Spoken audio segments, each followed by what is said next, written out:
Hey everybody, welcome to the stream. We are finally done with Terranigma. I have put that personal hell behind me. I can finally move on from the Quintet trilogy. So today we're going to be playing Bendy in the Dark Revival. For those of you who don't know what this is the... I don't know if it's even a sequel or if it's a completely separate story from Bendy and the Ink Machine. But Bendy the Ink Machine came out in 2018, 17, somewhere around there. And it's been a few years since I played it. But the summary is a dude named Joey Drew, which also happens to be the name of the studio that makes this, invites an ex-animator over to back to the studio where he makes Bendy the cartoon. And the animator gets trapped in the studio trying to escape. And the whole basis of the game is there's this ink machine that's out of control and creating killer ink monsters based on the Bendy universe. Because Bendy in universe is a cartoon similar to Mickey Mouse kind of popularity. And so he's trying to escape the studio, shut down the ink machine and escape the studio. That's about all I remember from the original game. I have no idea if I remember none of the minutiae. I have no idea if that has any impact on this game, but I guess we'll find out. I actually really liked the first game, which is why I'm playing this one. I picked it up on the Steam sale. If you're new to the studio, if you visited the studio before, if you mastered... Okay, well...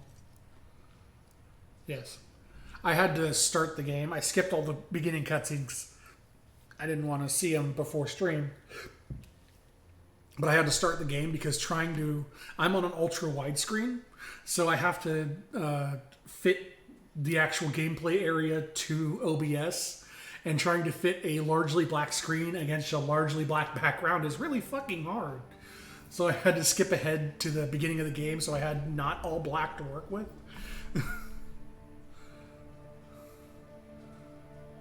Remake or sequel thing? I don't know. I think it's a sequel. Because the remake only came out a couple of years ago, the original only came out a couple of years ago. I doubt they'd remake it that fast. If it is a remake, well, I like the original, so we'll see how it works. But I think this is a follow-up. I don't know if it's a direct sequel or just in the same universe, but I guess we'll see.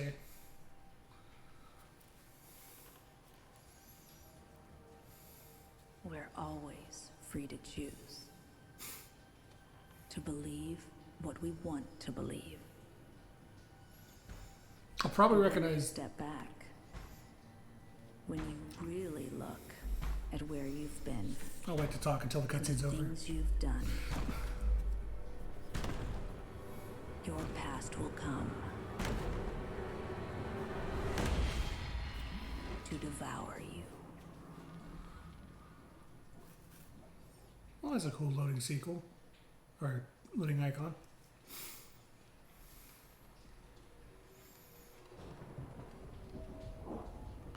I completely forget what time frame the original game took place in. Like, I remember very little about it other than enjoying the game and the overarching characters of it. So this could be taking place after the animator was There you go, little guy. And only 800 fired. more frames to go. No way I'm getting through tonight without some coffee. Probably some downstairs. Okay, so the three characters on the right, I don't remember the names of. I think that was Allison Angel, Bendy, and I don't remember the dog's name. But the dog ends up being your ally near through most of the game. And the main protagonist of the original game was an ink version of Bendy that just was effectively Mr. X. He chases you through the studio, and you're dead if he catches you. Let's call him Shrekant. Shrekant it is. But yeah, it's Allison Angel, Bendy, and I forget the third guy. For a little adventure. I did really appreciate this game for, they did a lot of world building with it. Actually making the world feel like it's kind of lived in, and all the stuff they did towards Bendy was pretty good. They could probably legitimately make a Bendy cartoon off the stuff in the first game. Okay, let me check. Oh, that's not going to be enough. No. Oh, no. This right here already tells me this is going to change over the course of the game. Like her complexion and what's going on. The fact they're actually showing my model tells me the model's going to change over the course of the game. Because it's a horror game. They're going to do shit like that. Control sensitivity go up. Yeah, that's better. Oh, hey, actual reflective surface. Holy shit. Well, actually, is there anything I can move? So a fun thing you can do with determining if something is a reflective surface, or if a big thing that a lot of studios will do is instead of a reflective surface, they're just creating a second version of the map on the other side and having you move in reverse to make it look like it's a reflection. But something you could do is if there's like props and stuff you can move around, like move a prop somewhere and see if the prop updates on that side. And that'll tell you if it's an alternate world or a true reflection. Or if they were at least smart enough to make any prop you move on the other side.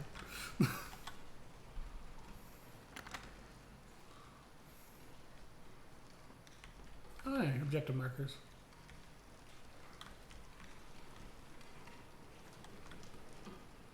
Movement's a little stuttery, like trying to move back and forth is a little stuttery. I don't know if that's me or the game, but...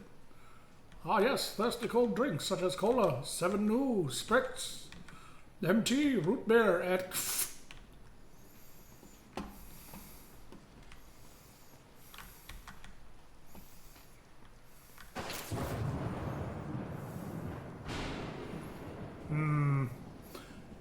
There's going to be jump scares.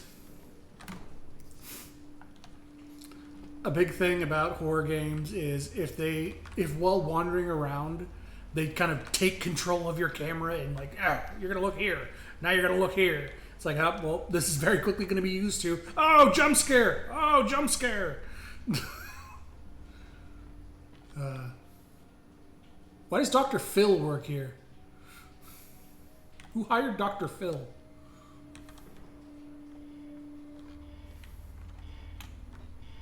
That's not good.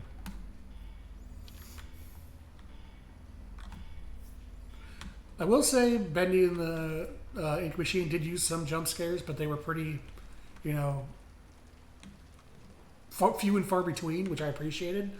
In horror games, I much prefer like a suppressive feeling throughout the game rather than cheap scares. Which is why I like Silent Hill. Well, I used to like Silent Hill more than Resident Evil. Just constantly feeling unnerved versus a dog jumping through a window.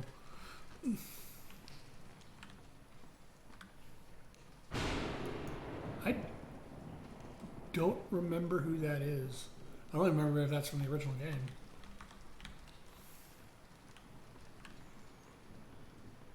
Exactly. The jump scare is best used as a tool occasionally. Not as your crutch for scaring the player. Really? They locked me in? Good thing I brought my own key today. Get back to work. You're not paid to take breaks. Uncle Saul's Pizzeria. Hey, what's my crouch button? Is there a crouch button? Either control or C are crouching, so... Aha. Here. So this was a big thing in the first game too. Was these little I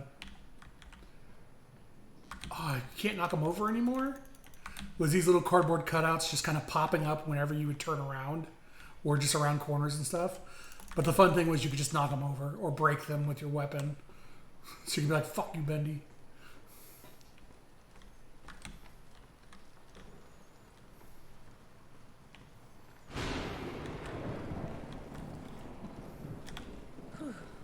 Here's the key.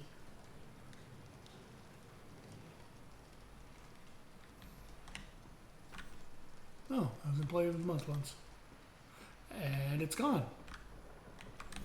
But I guess it's going to be right around the corner or jump scare me as I turn the corner.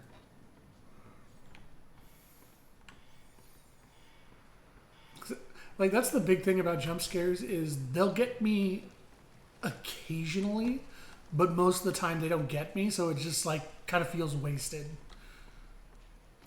You'll probably notice if it gets me, the mouse of the view will just go flying, but like... Not the most welcoming hallway I've ever seen. Oh, something's moving. Like if I get budge up, you're just gonna see the camera like, oh! But yeah, it's... Hello? Is someone there? Only Thunder lives here now.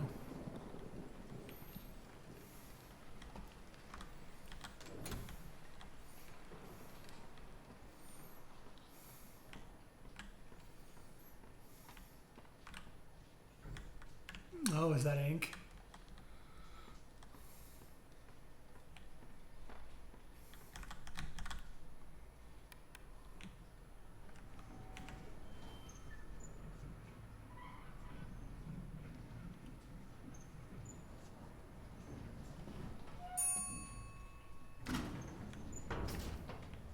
Oh, look, an unobtrusive autosave icon. I like that.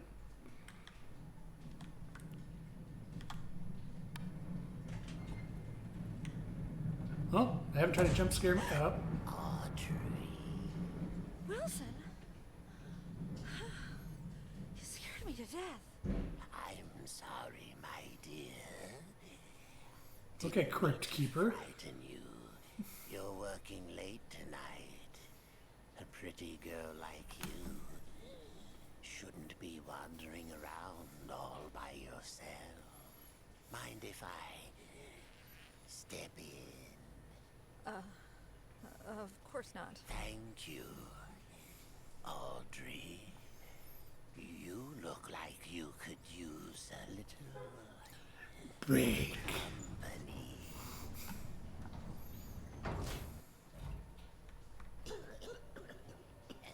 Alright, now I'm gonna get sick.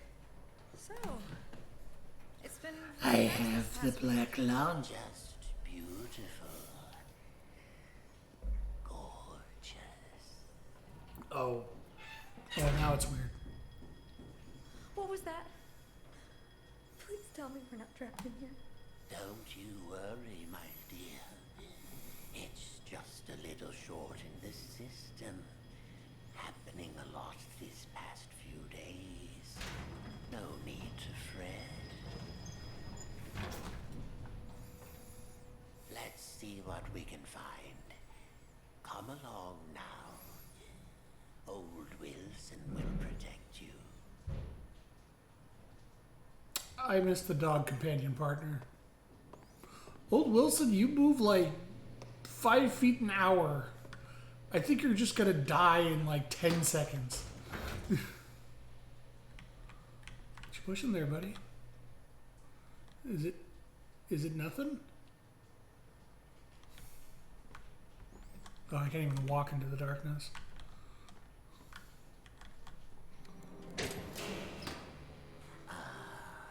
There we are. Just a few more switches to throw. Follow me. It will be perfectly safe. I bet I go first because following you, I'll probably be your age by the time we get there. Joy Drew was the founder of the studio and a man who created Bendy, one of the most beloved cartoon characters of all time. 1929, with the help of his business partner Henry Stein. Henry Stein is who you played as in the first game. That was the animator you played as that got fired and pulled back to the studio. He created Bendy's first short, Little Devil Darling, as an early talkie cartoon. As Entertainment Legacy grew over the years, Jenny's optimism and pioneering spirit never wavered. Starting with a pencil and a dream, he created the studio. Here at Archgate Pictures, we strive to continue on his dream and see Bendy live on. Okay, so the dreams come true. So this happens, this is after Bendy. Yep, there's Alice. So Alice becomes a fallen ink character later and one of the antagonists of the first game. That's ageist. I'm old. I can be ageist. I'm not punching above or below my weight. Okay, that just looks like an in-engine rendition of Walt Disney.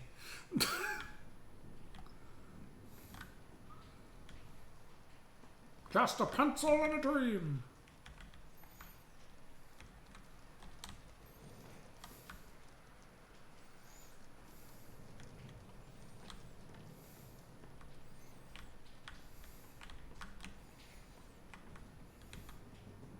Oh, there we go. Silvervision was a cartoon format developed by Joey Drew that allowed animated cartoons to be completed more efficiently by streamlining the pencil and ink stages and allowing for last-minute adjustments to be made directly to the film stock itself. The film was chemically coated to allow a special formulated ink to be applied by an artist working on a magnifying table. This allowed adjustments, action enhancements, and even whole new characters to be added after the cartoon had been photographed. Mr. Drew intended for the format to be used someday to create interactive experiences where the cartoons could be custom altered to fit the occasion or audience, and would later be used for heavy censorship. Ah, there's Dog Buddy, or whatever he was. I think he was a dog. And his trusty banjo. Oh, Bendy plush. More shots of the studio. You know, you can work on stuff while I'm looking around. Oh, the Butcher Gang was also a minor antagonist in the previous game. They would chase you around one of the floors.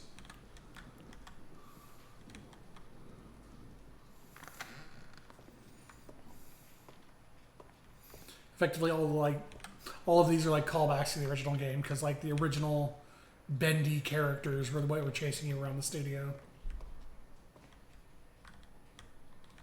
Oh, look at all these collectibles I can earn or have to find. Cartoon Stalin? Kinda. Little Devil Darling. Looks like someone's been messing with the exhibits. There should be something on each of these pedestals. So there's 6 chapters in the game. Audrey. Sweet Audrey. Do an old man a favor and go find them. I'll tend to the power. But I get the feeling you moved them. Oh, that is kind of a dictator banner. Aha, weapon. Now we can stop Wilson.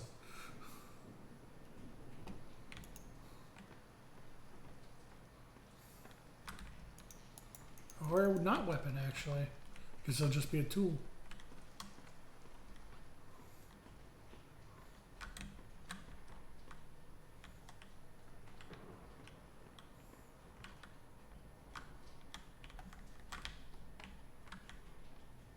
Okay. Am I looking around the studio? Aha. Thanks, Walt. So what am I looking for?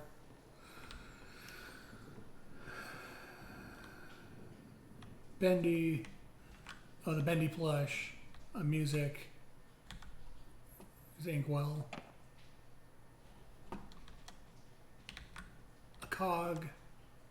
Oh, the wrench is one of them. And whatever a book. Well, the plush is over here.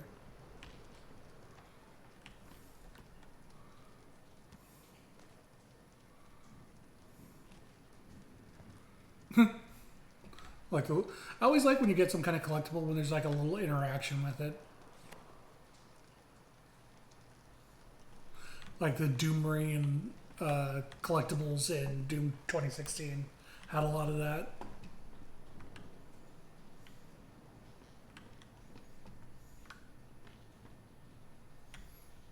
Well, that's 4 of 6. Looking for a book. And I've already forgotten the other one.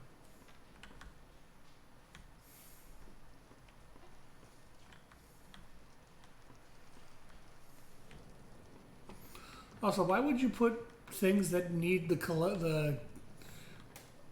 collectibles in the room where the collectibles are? Oh, a cog.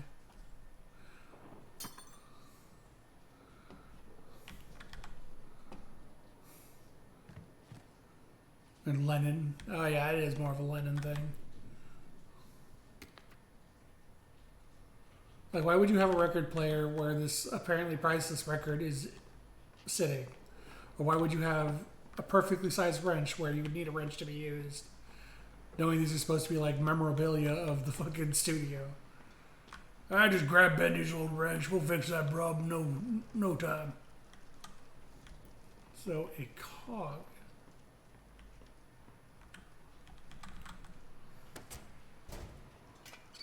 Case in point. Why are you using a memorabilia cog in a box where there's a cog? Where you need a cog? In the book.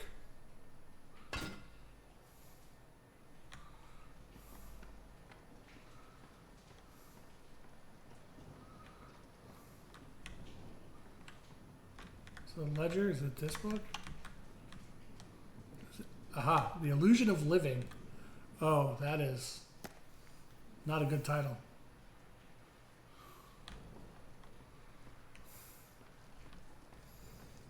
That is not a good title at all. Hey, Wilson, you're not going to jump scare grab my shoulder when I put this book down, are you?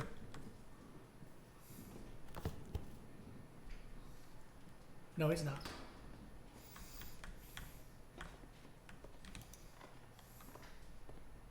Only one thing left to do. Pull that switch. Oh, you're a model okay there, buddy?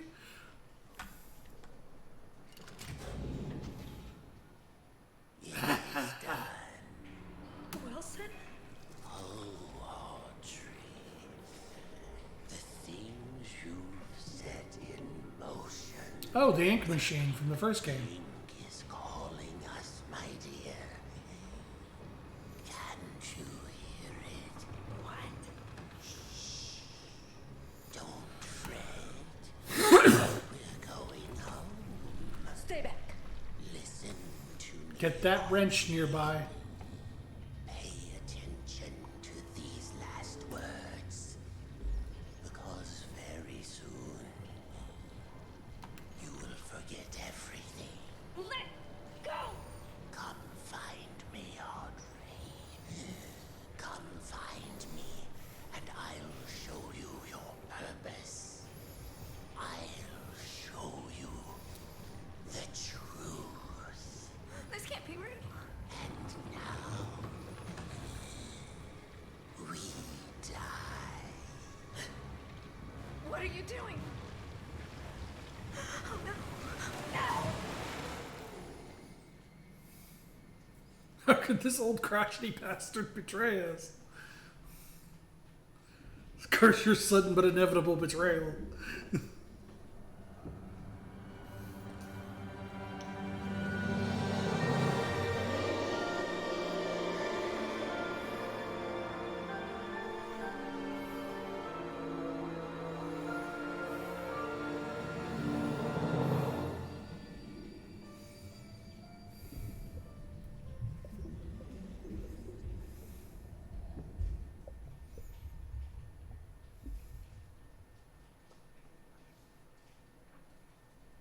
I might actually turn the mouse sensitivity up just a little more. Movement still feels kind of heavy.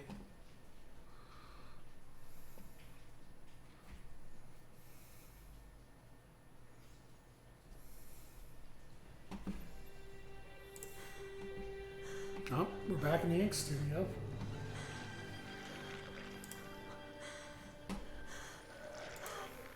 Oh, that's not a good sign.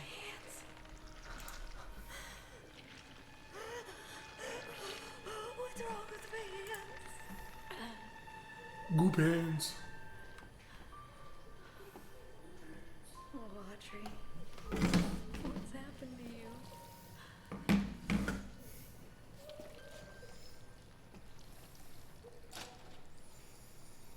Escape the studio.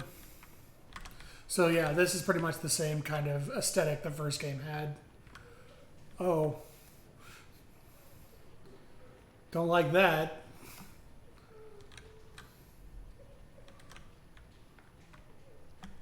I'm going to need 2 ladder rungs to move on. Oh, sports maxim.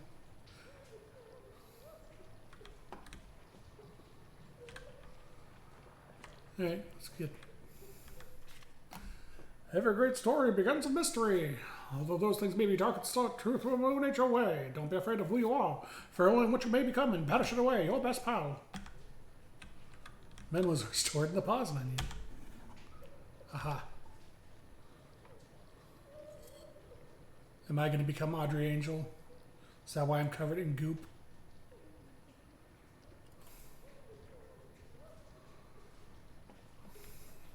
That's exactly what I'd have thought of too.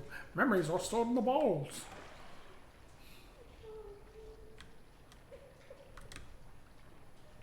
Welcome home. Am I Audrey Angel? Is that the twist? Oh, that's Alice Angel. Calling it now. I'm betting I'm Alice Angel, or at least the inspiration for Alice Angel, and that's why he pulled me back into the ink.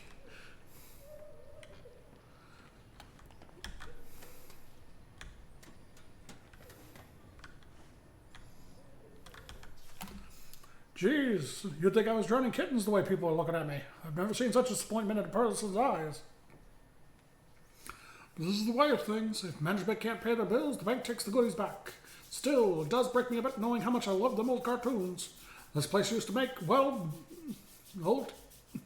times change. Life moves on. Telly Wessler. Proceed.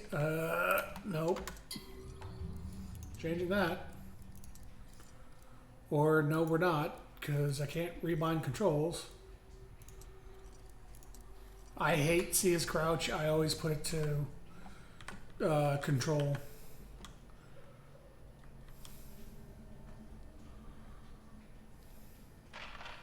Attention, children of the machine.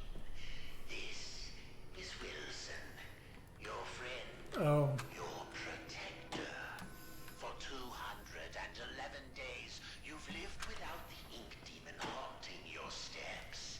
I banished him away. I do like that the audio actually changes while you're in the logger. I ask just a little favor. Among you, there is a stranger, a young lady. Bring her to me. Oh, we have closet hiding mechanics. Joey, Jack and I have been wondering what you could do to could meet us with considering the consideration. Current situation. Alright, trying to do this voice and also read at the same time is fucking up my dyslexia.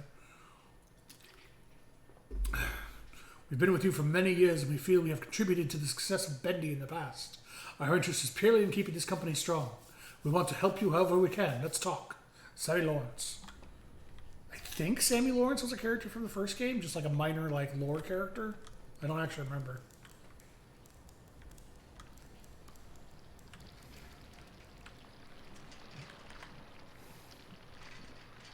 Man, you go slow crouching in ink. Let me guess, it's about to slam shut.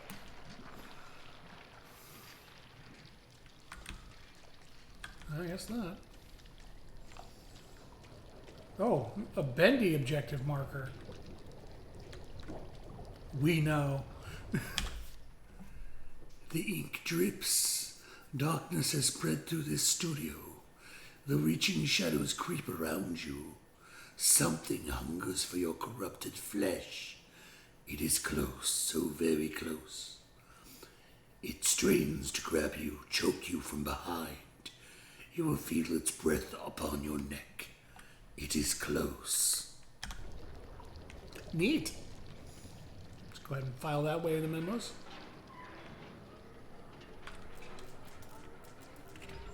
Something's powering up.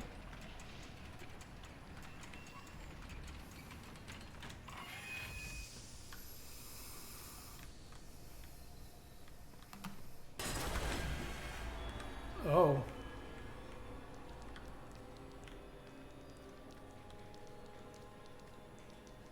Guess I'm not going to be talking to old Wilson.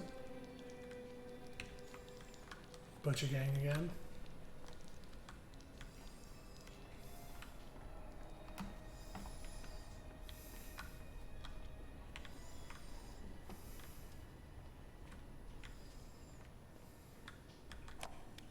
I just received a call. Joey Drew is dead. What a quiet end to an extraordinary life. Last I heard, he was staying in some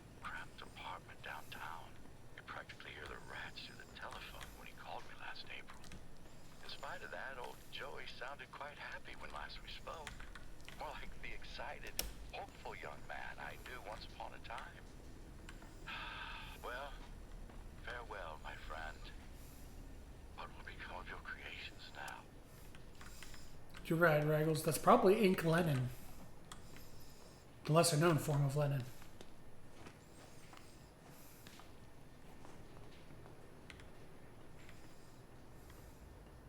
Okay, we got.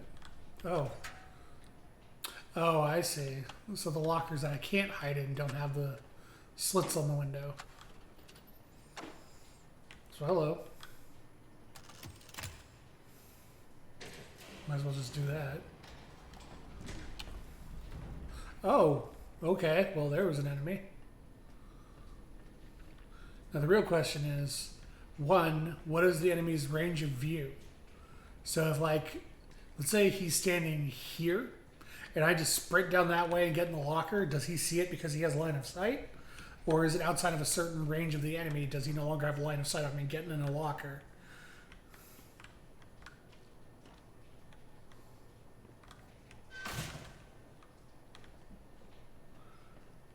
Can I go through vents? Nope.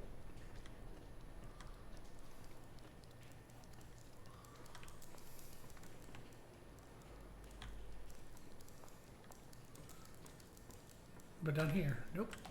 So far this has, oh, hey, a stamina meter. So far this has a very similar, like, both level build and aesthetic to the original game. Now granted, we're back in the studio, so of course the aesthetic's gonna be the same. But like the way the levels are built out, where there's like branching paths that barely go, with the dead ends barely going anywhere, and just kind of mostly main path stuff, feels very much like the original game.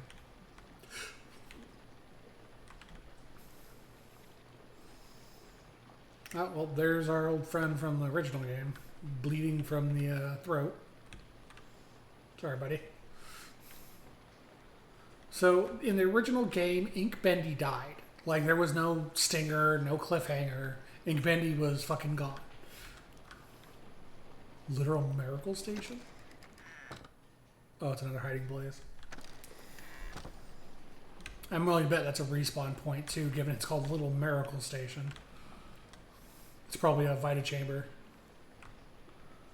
But yeah, Ink Bendy was gone by the end of the first game.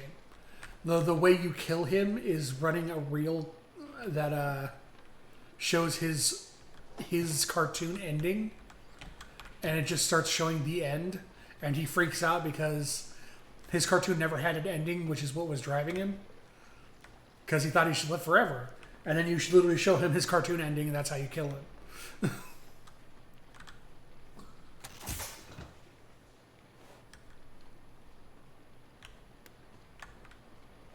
Oh, Alice Angel, which later becomes Malice Angel in the first game. And then you get Alicia Angel, or Allison Angel, which is the other version. Alright, that one got me.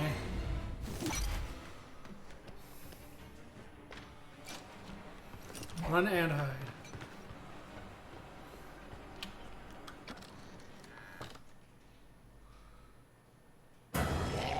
That one did not.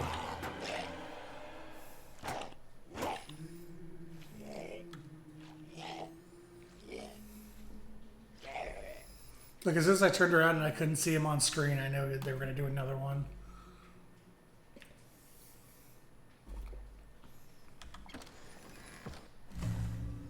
Food! Low on health, grab a snack. Survival will meet some dangerous situations. When you're low on health, you will need to eat. Locate hidden food stashes all through the studio. So that's the same as the original game. You find like cans of beans and shit. Ah, bendy beans. My favorite. I wouldn't drink too much of that if I were you. It helps patch you up. Oh, hey, Alice. Taste. It's not so good. Easy now. I'm not gonna hurt you. Looked like you needed some help. Don't touch me. What are you? What is this horrible place? Yeah, I remember my first day down here. I know, it's scary. But you're actually pretty lucky. The machine could have turned you into a searcher. You mean that That thing that attacked me? No, that's a Piper. And he's part of a gang, so be careful. I don't understand any of this. I can't think. It hurts. You'll catch on pretty quickly, if you can stay alive. Lesson 1. Searchers don't have legs. and That might be don't swarm. Rosalita. You might be right. It's not good to stay in one She is wearing the place blue for too long dress. around here. Keep moving and stay close to the shadows.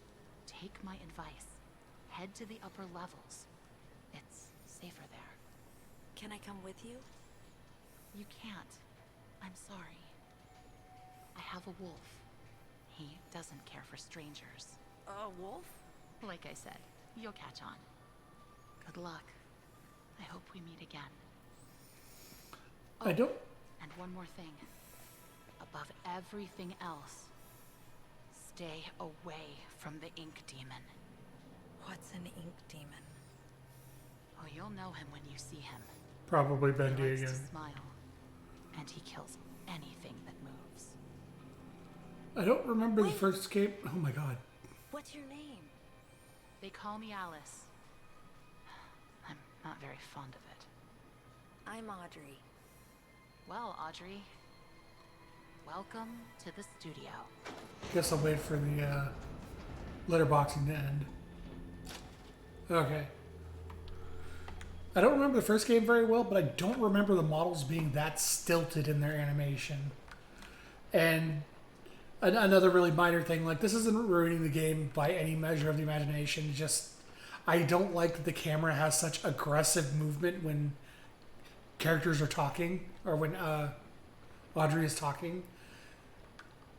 Like, I get it if the character like starts looking around to look at things, but like putting your head in your hands and making the camera do this while the character's talking is just exaggerated movement for no real reason.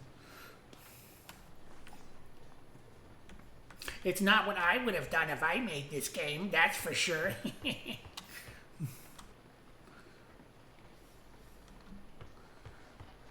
was wondering if there's anything else I could do before I grab the note. Note, you're about to be attacked from this hole. What? Around here, it's best to just stay out of sight. Don't ever go running to some place you don't know what's there. If you have a problem, attack a problem head on, you're going to find yourself in trouble. That's just foolish. You gotta watch and listen. When the time is right, push forward. Your best pal. So that's probably telling me... Oh, can I actually close doors? Oh, okay. It's telling you to run from enemies rather than try to fight them. Oh, hey, we can look at what we look like. Oh no, I've become a little sister.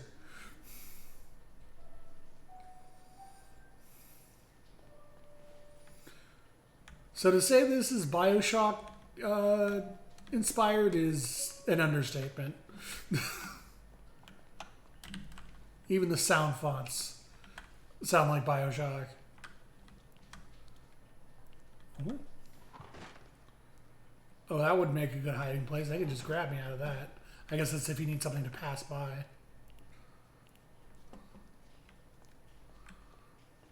Where's the toy man? Yeah, so those Gent Corporation boys are kind of strange.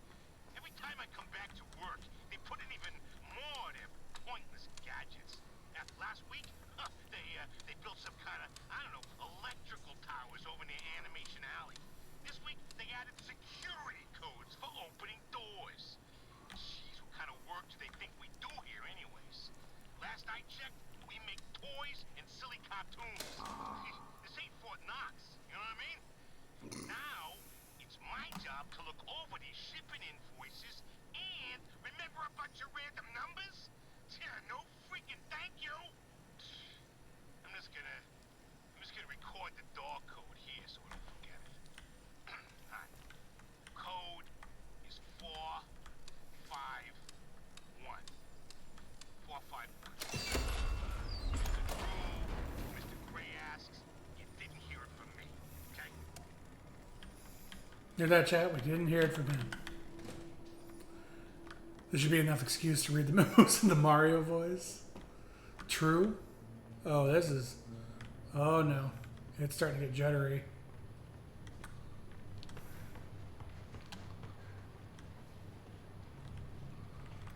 This is not holding up well.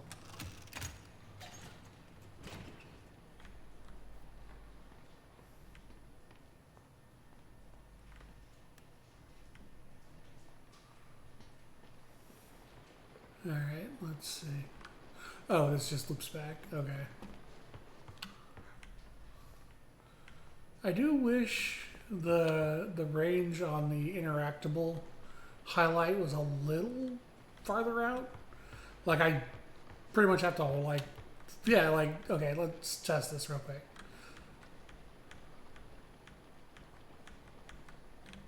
Oh my god, I can't even highlight it from, like, over there. It has to be, like, near the center of the...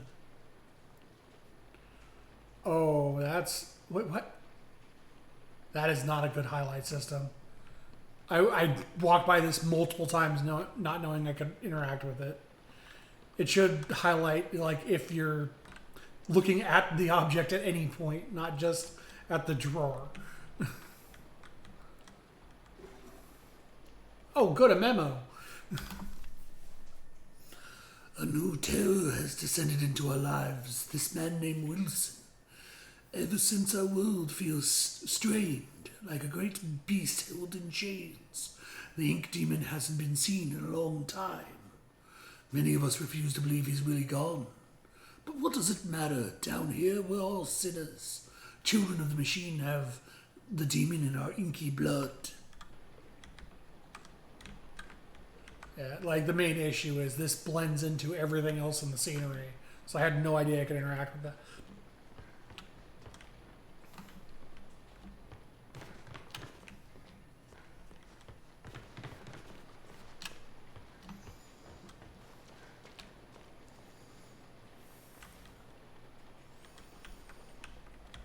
I wonder if I can get in there later.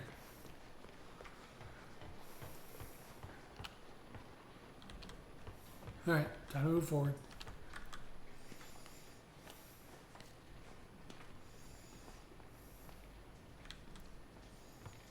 Move that door open so I can shut it while running later.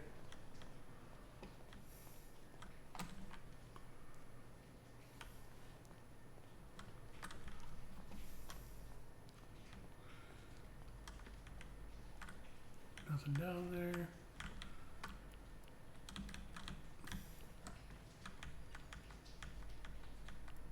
You have to be like on top of something to even see it highlight.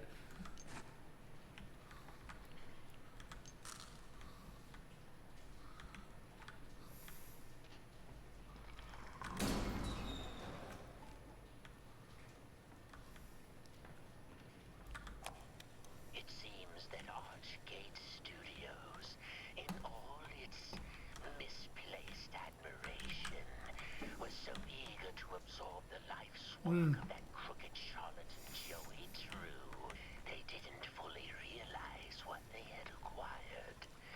Call it fate that I just happened to be there on the loading dock that morning when the delivery boys dropped one of the crates.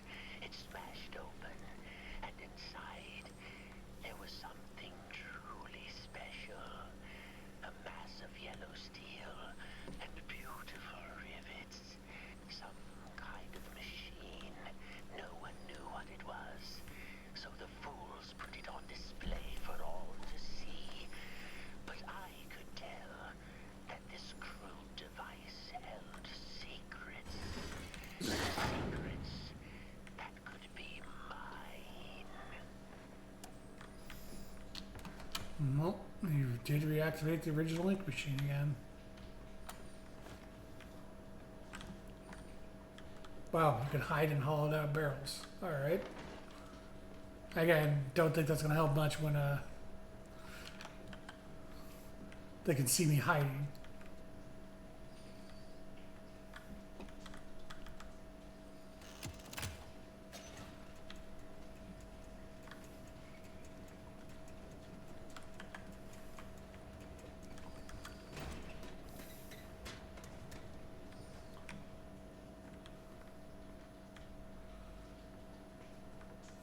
Looks like a normal locker. Oh, hey, ink cartridges.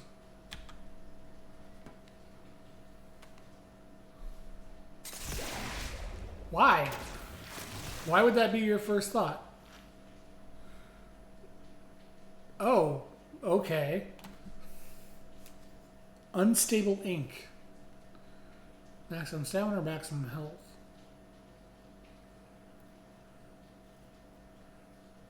Inca. Let's go with stamina so I can run better. Thick ink canister. Hell yeah.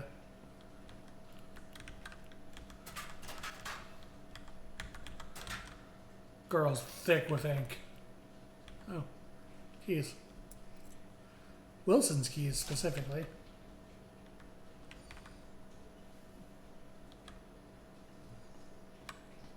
More bendy stuff. Oh.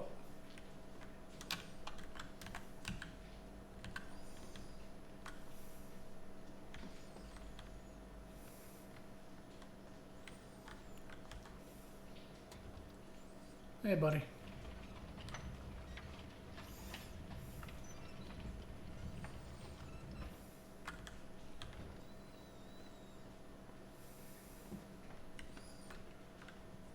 Oh, let's see. November output was 2,600 Bendy stuffed toys. 647 Boris the Wolf. That was his name. Good old Boris. Edgar's Duck Duck. I don't know what that is. Bendy Starface stuffed toy. So they had like a special, or was special, I guess. Oh. Product output December. So Bendy started losing popularity and Edward's Duck Duck started gaining popularity.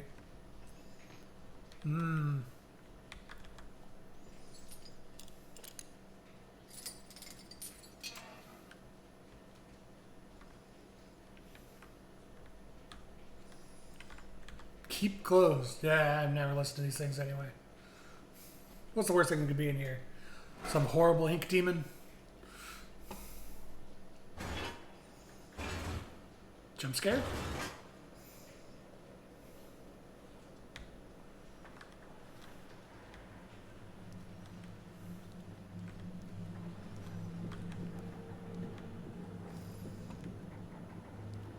I like the lighting reflections. Those actually work pretty well. And seem to actually be realistic. Because like the closer I get, the more the shadow displaces upward. The shadows are really done in this.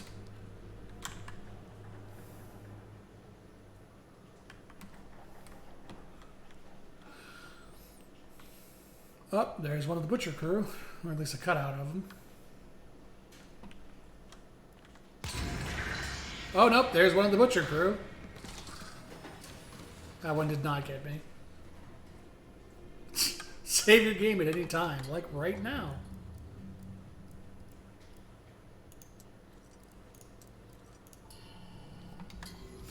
Also, I wasn't expecting the change in model to happen so quickly, but there it is.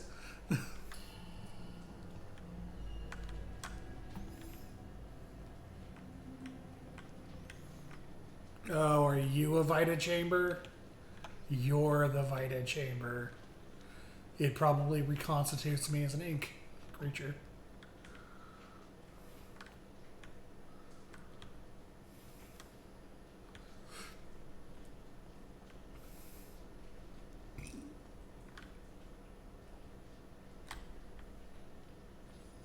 Yep, part of the Butcher crew.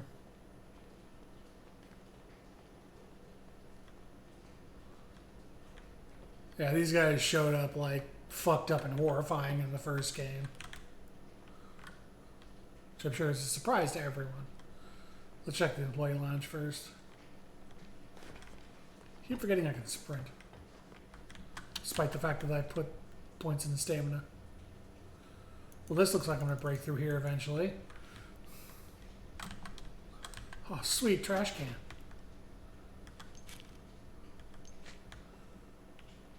Ah, can't store them for later. You eat them immediately. Delicious trash vendables. Safety closet. Leave those in case I need to heal.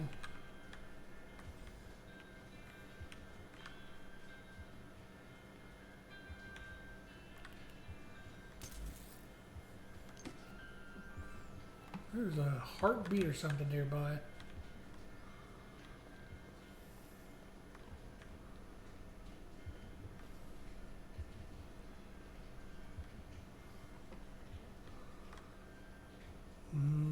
Partially eaten donut. I guess it's not accessible yet.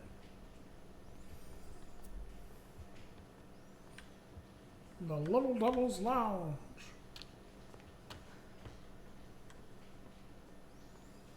Is this something? Everyone knows that a happy work environment needs a place where you can sit back and enjoy something tasty.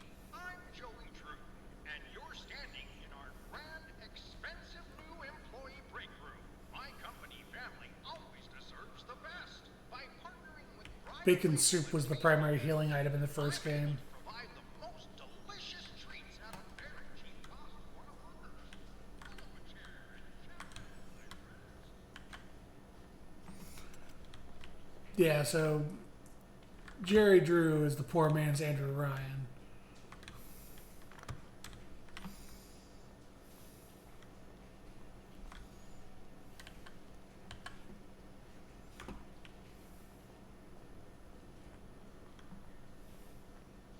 Safety closet.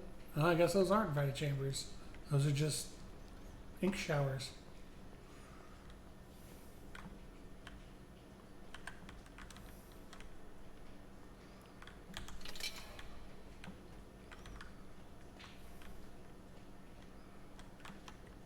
Either me or something else is going to be coming breaking through that wall. Another safety closet.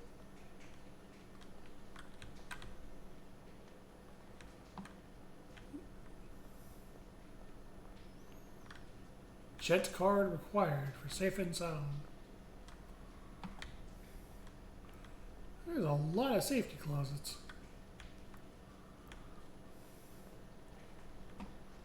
There we go. What is it? Safety instructions.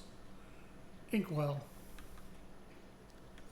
Carefully position your ink collection method beneath the flow nozzle. Do not remove your ink collection method until ink has completely ceased to flow. Clean the nozzle weekly to prevent blockage. Ignore any voice coming from the pipe. Slowly pouring excess ink back into the drainage pan. The companion cube will not speak to you.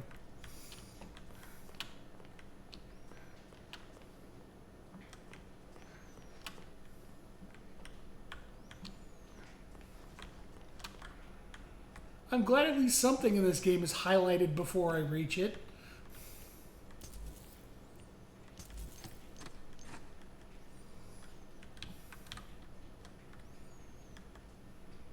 This feels like something I should be picking up.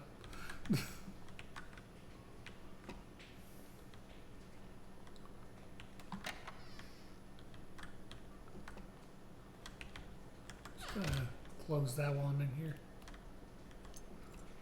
Gent tools.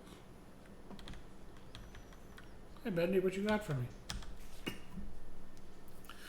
Management has come up with a new way to reward us employees. Instead of paying out bonuses or overtime, they've started handing out these little tokens that you can spend in company vending machines. Besides that, these tokens ain't got value of any kind. Obviously, a lot of people didn't like the idea. But the best part about the whole thing is that within a week, someone figured out how to make fake tokens that fool the vending machine.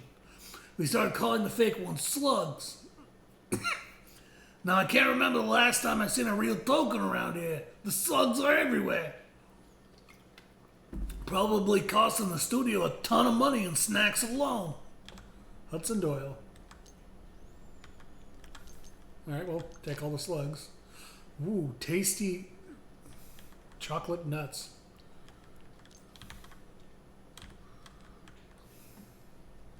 Slugma machine.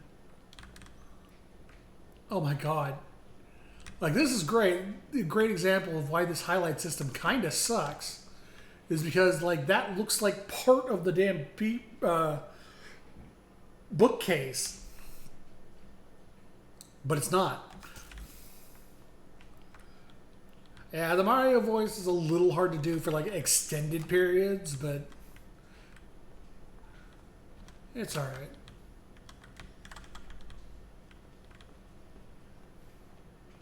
Like if you're not going to highlight things when the player gets near it early, at least make it a different color. All of this sepia stuff just kind of blends into each other. Oh. I'm ready for something different in my career. I've built steel companies from the ground up, dabbled in petroleum, even tried political office once. That Nathan Arch, they used to say. He's got the magic touch. But I'm hungry for a bit of fun, I think. Something both the masses and I can enjoy. My son suggested movies. Open a studio. Now, I love a good film as much as anyone, but the magic of animation, now there's something special. My old friend Joey knew the thrills of bringing characters to life. Rest his soul. Maybe with a bit of elbow grease and a small cash investment, I can resurrect the past. They want to preserve immersion. Again? That makes sense. Like I can respect that, but at the very least, or have some kind of shine to it, or like the way BioShock does it. BioShock has stuff that's lying around and looks like it belongs in the environment, but it has a little shimmer that goes across the surface every once in a while to make sure it catches your eyes. Like I'm all for immersion, but immersion at the Can you hear me? immersion at the expense of the player's playability is not worth it. You can go too far in the immersion direction. I know you're out there. Please answer me. No. Like this was perfect. Having like the battery have like its actual battery color leaked on the ground where the battery was. This was great. This is a perfect idea. Because it makes sense because the battery is the bright fluorescent battery and it leaked on the ground, so I knew to look there. I was like, oh hey, there's a battery here that leaked. And I picked up the battery. Stuff like that is a great way to do it. Can you hear me? And still keeping the immersion. Hello? Audrey? I'm so glad you're all right. It's been 5 minutes, Alice. I think you and I have very different definitions of all right. Where are you? Animation department entrance? But it's locked up tight. Good. That means you're heading up. Look for anything you can use to break in. Maybe there's a gent pipe nearby. What was that? There's something in here. Audrey, find that gent pipe. Now. Yeah, exactly. Too much artistic vision. Oh, hey, buddy. Oh, first, oh, nope, didn't get a chance. I was gonna say, let's see if you can open a door. There we go.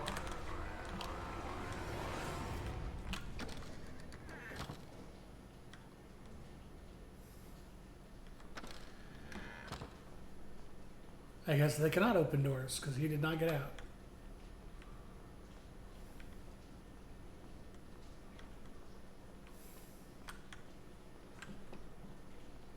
Yeah, I've actually talked about this at length other times, is art in service of the game and game in service of the art.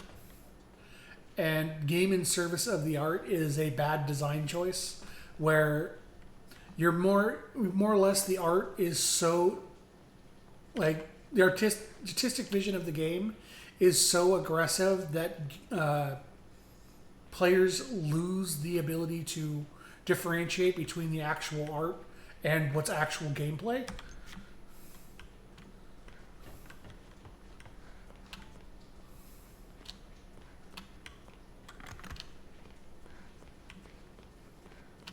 Which is why, again, Resident Evil, great example. Everything looks like, it, for the most part, belongs in the world. Like sometimes you'll see a giant green herb standing out across a blue or red room, but or just a beige balcony with a giant glowing green herb. But in some games, it actually blends into what you're looking at, and you need that shimmer to know that it's there. The shimmer is a great way to tell the player it's something they can interact with. There's the gent pipe. Way too dark in there. You need to get the lights working first. Let me check something. View swing. I'm gonna turn that off and see if that stops the weird, like, gesticulating while they're talking. Or if that's just when I'm walking around. Ready for Benderman. Who's in there? Open up. If I find you, I'm gonna rip your face off. Stealth. The best way to avoid trouble is not be seen. Remain crouched, stay low, keep your footsteps from being heard. Watch your enemies carefully so you may pass through safely. If something detects you, find a place to hide and get away fast.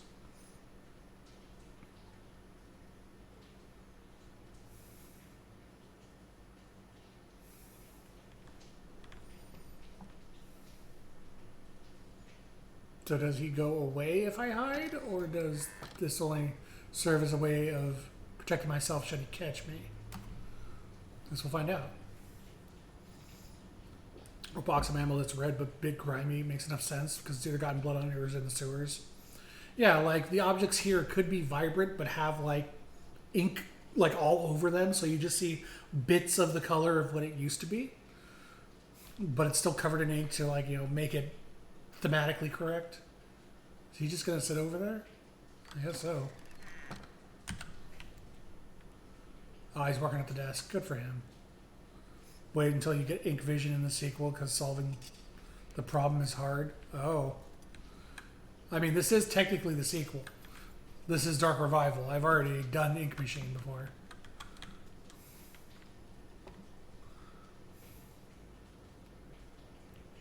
Again, I only kept walking forward and looked at that because it looked like it was 3D. It blends in so much with the environment. Don't need food right now, though. Missing a fuse. Let's see if I can find one. Is it this way or is it back the other way? Back the other way. So I'm going to piss this guy off because there's something I want to test. I want to know if crouch high cover actually works for stopping them. Or not cover, crouch high doorways. Like, can they get me through a crouch door? Hey, buddy. Oh no, you've seen me. Like, does this work to stop him? Yep, music stopped. Looks like crouched areas are safe places, technically.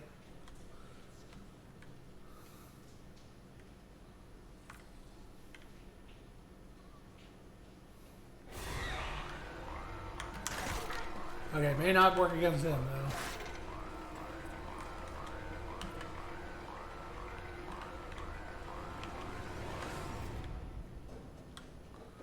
So those guys just despawn or something? Those just jump scare enemies that despawn if you get away from them? Oh. He came out of Bendy's ink hole.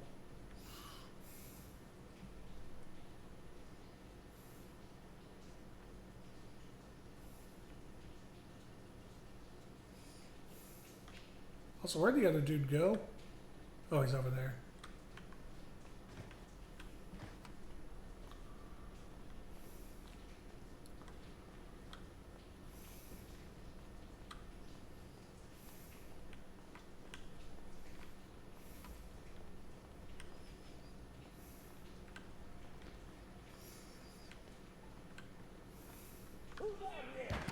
Kitchen's closed.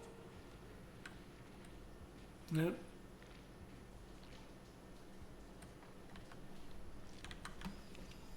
I do appreciate the enemies have, like, actual personalities. Like, that's clearly used to be one of the chefs versus just Ink Monster number 12. It actually kind of reminds... Hey, here we go with Bioshock again, but it actually reminds me of Splicers from Bioshock. Which is actually a step up from random Bendy character but made of ink. You're not alone down here.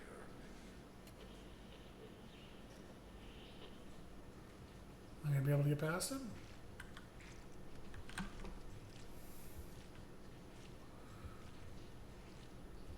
The OG had goop monsters, right? Yeah, they were all ink versions of, like goopy ink versions of characters from Bendy's cartoon. And then there was Demon Bendy himself, or Ink Bendy himself. Again, the batteries are a great example. They glow. You can pick them up, and it still looks fine against the actual like background. I'm gonna rip them apart. Just wait and see. Well, happy birthday to me. Slab of meat. Delicious slabs of meat. Like, so far, this has...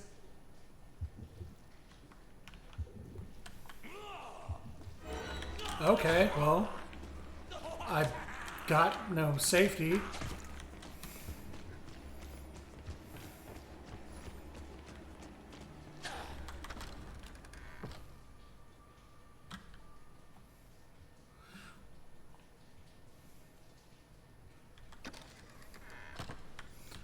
What I was about to say was, so far this has left less of a... That was a different voice. This has left less of a positive impression than the first game did in its initial hour. At least for me.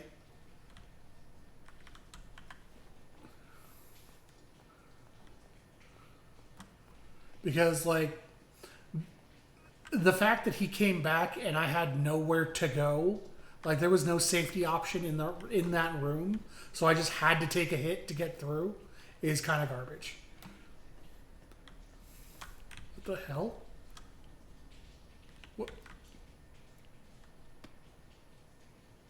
That's a mechanic?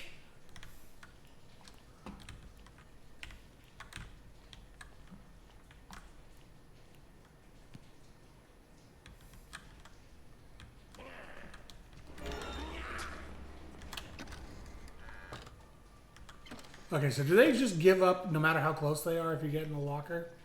Let's see. He's right next to me right now. He actually runs away and resets. Ugh.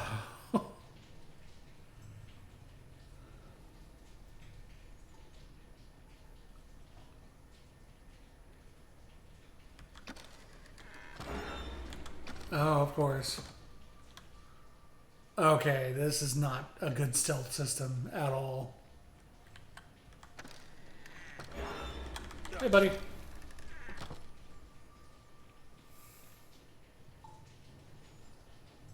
This is not a good stealth system.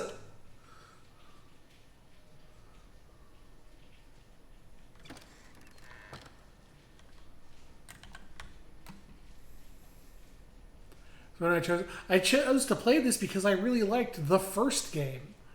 The first game was a lot of fun. I didn't know. I am blind on this game.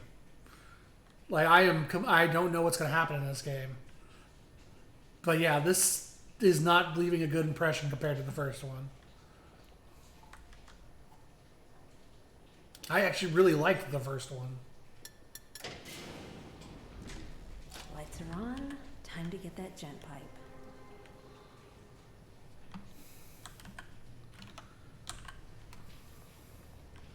Is Ink Boy still running around? Okay, so I can understand. Yep, come on. We're doing this. Cannot interact during combat. Okay. Well, that's good to know. So these are the only ones that reset pursuits. The other ones are sit there and wait for something to pass.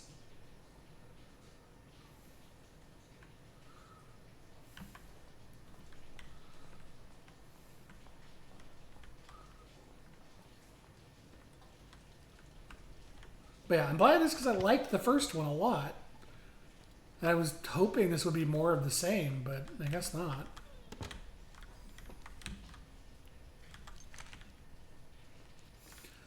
This almost feels like innovating for the sake of innovation, not because, you know... At the end of every crumbling empire, gotta hide the treasure.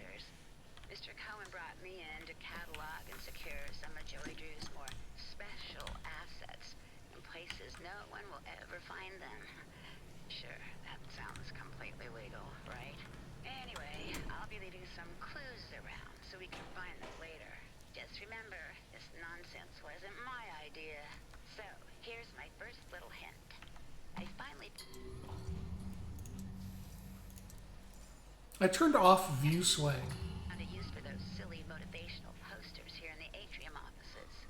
They're sure to make quite an impact. Oh God, I can't believe I just said that. I turned off view swing, but it's still on. Oh, that does not bode well.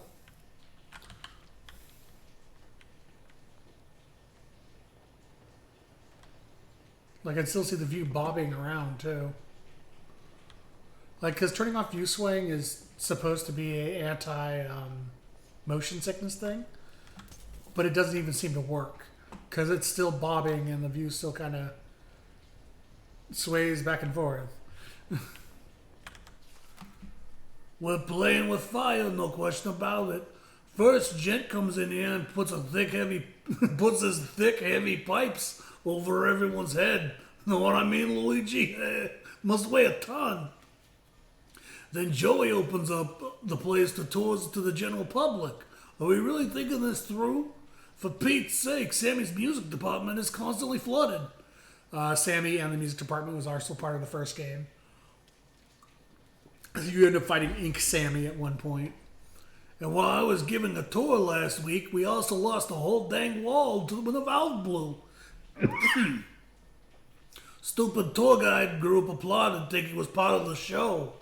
I know Joey's looking to drum up some cash lately, but this is just asking for the disaster to strike.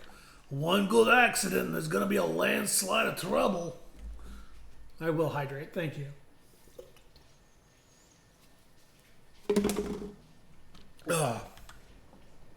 Yeah, I needed that.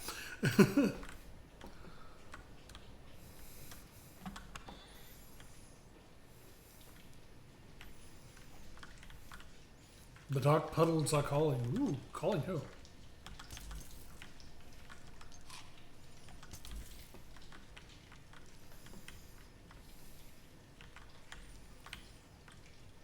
Oh, that kind of gent pipe.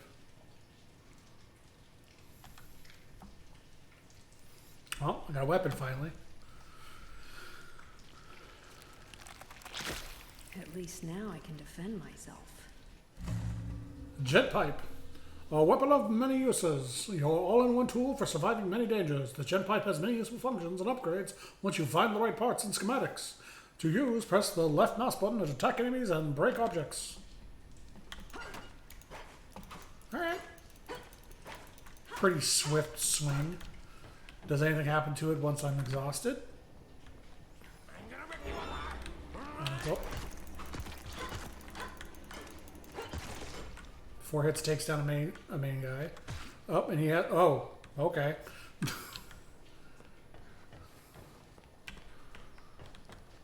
I'm going to exhaust myself real quick and see if the swing changes. I'm doubting it. Nope. Doesn't even affect my walk speed either. Just no sprinting for a while. Actually, let me check something. How fast does this normally regenerate? That's a pretty generous regeneration rate. Oh, I bet I can break those brick walls now.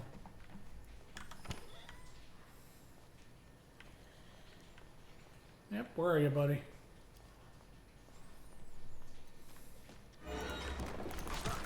Oh, there's multiple of... Oh, Jesus. Why are there so many now?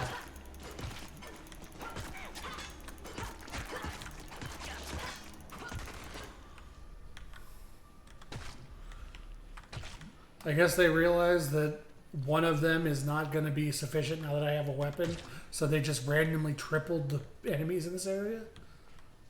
Also, I was right. You break the walls with it.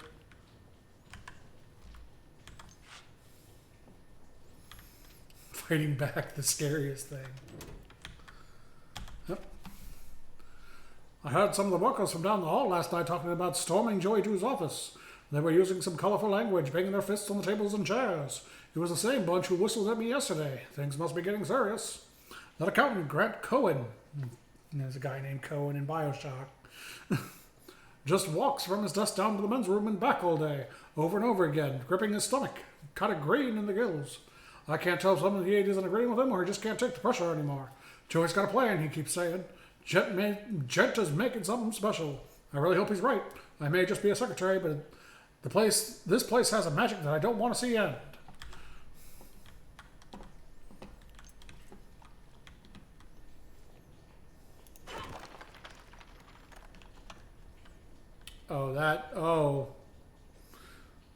I was like, oh, that didn't look great. And then the animation finished. I was like, oh, that really didn't look great.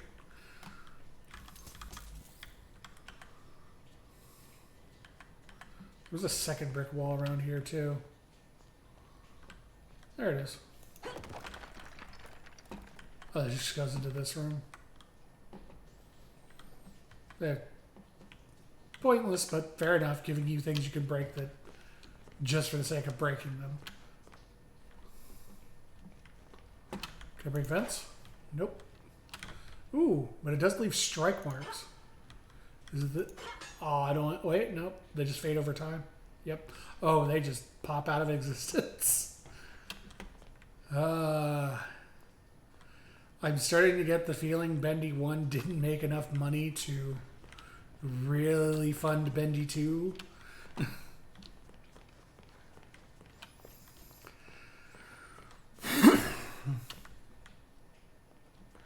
Like, I really like the world they built around Bendy. That was one of the main reasons I liked the first game. But it also was like, oh my god. Wow. Well, we hit rock bottom. No doubt about it. And by all accounts, I don't even know how this studio's still going at all. Like, if you follow the money, you just hit a big old brick wall. Well, let me tell you, blank ledgers, spare cash, weird amounts that plain just don't add up. There's still income finding its way into the books, but I can only tell you for the life of me, I can't figure out where it's all coming from.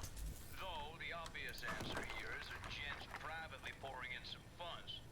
And truth be told, they really creep me out. Especially that Mr. Gray. He doesn't seem to be motivated by money, and he sure as heck ain't telling us what he's really after. Just can't trust someone like that.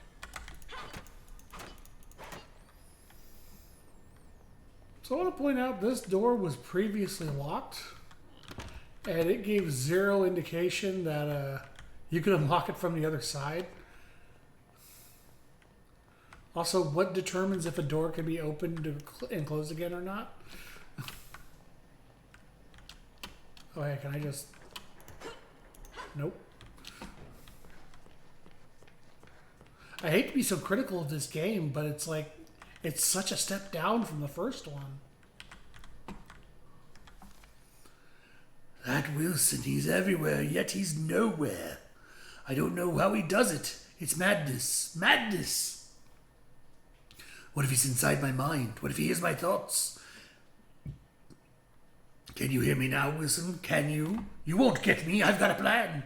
If I tear out my brain, then you can't hear my mind. Ha! I'll show you. I defy you. All hail the ink demon. Hail! He's not dead, I tell you. He will rise again, and his dark revenge will be terrible.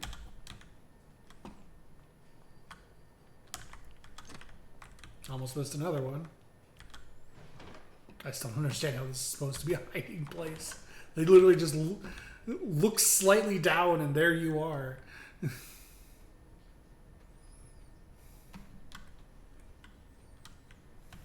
Wait, am I back in the restaurant? Oh, it's just another shortcut. Can I kill this guy now?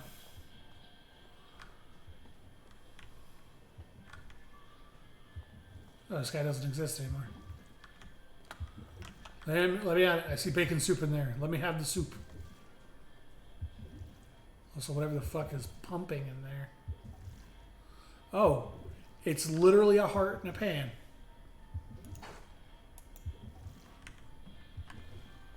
Well, that's unsettling. Full charged gent pipe required. What? What is this?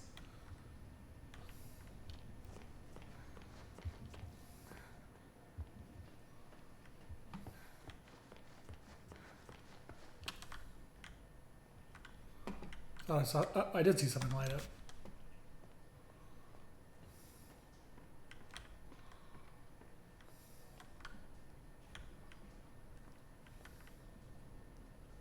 I've also noticed the objective highlighter is gone, and I don't have a map of any kind. So, where the fuck am I going?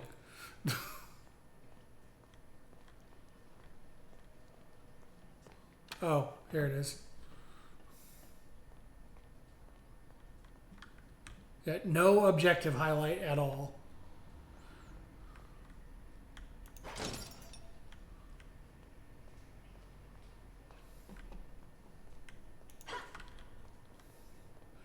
Like, I want to say this feels rushed, but they had 3 years. That's not rushed. Oh, good. Back in the ink again, folks. Yep.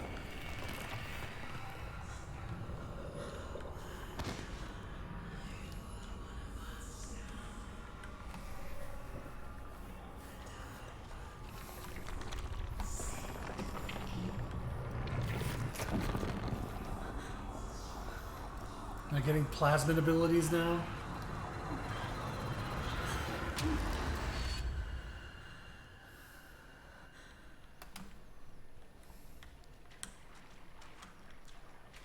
Oh, I can actually move at normal speed through ink now.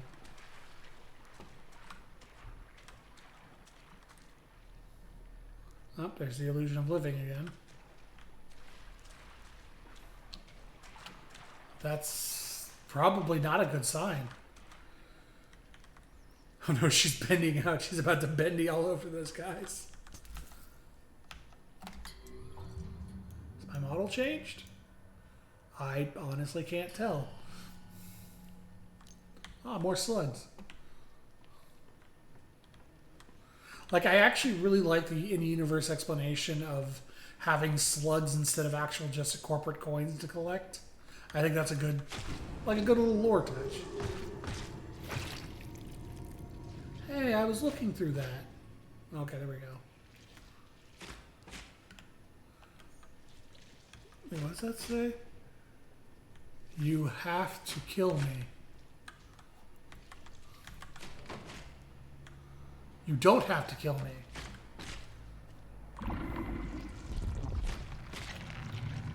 Are we introducing a morality system? Gygus! I have the power of Gygus? Ghostface Gygus?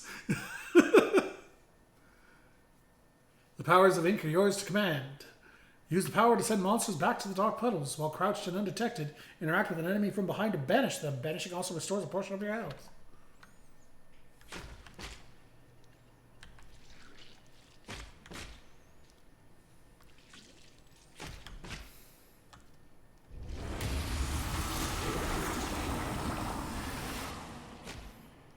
That didn't look like I banished him. That looked like I absorbed him. And I have a feeling this is going to become a morality system now. That banishing versus killing is going to be an aspect of the game. Ben Orb.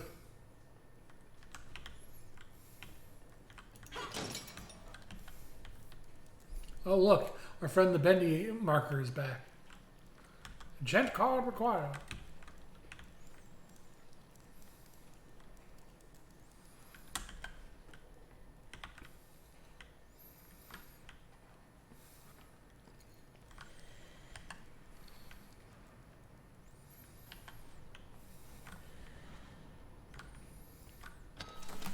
Wait, what is this? Hold on, back up.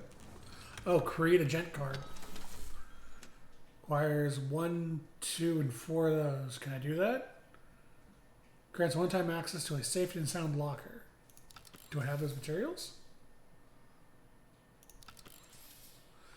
I really wish they would show me how much of each material I have versus just telling me I have enough.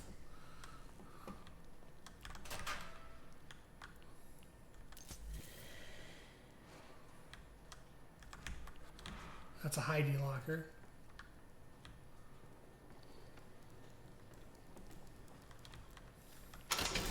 Talk to me about Jen.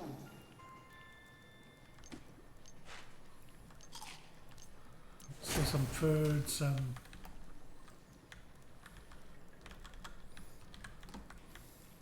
So it now says gent card required, and I have a second gent card, but it doesn't let me open it because I've already looted it.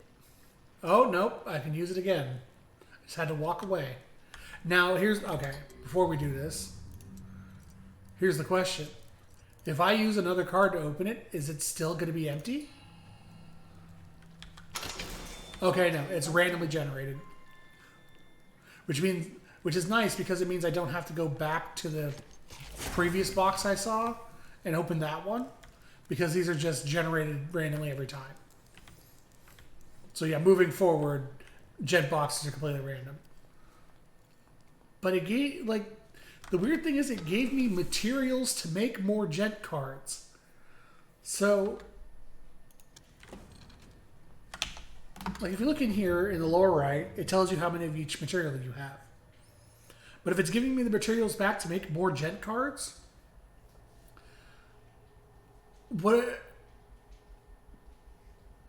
I'm struggling to find a way to explain why this doesn't make sense.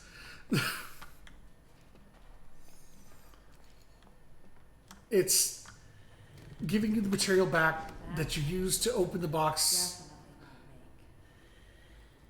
I guess it's going to depend on how the upgrade system for the pipe works. If the upgrade system for the pipe uses the same materials as the gent box key, then giving you the materials back makes sense. If those materials are only solely used to make gent keys, you should have just reduced the cost of the gent key in the first place rather than refunding part of my materials. Also, how? Okay, that's where I need to be. Oh.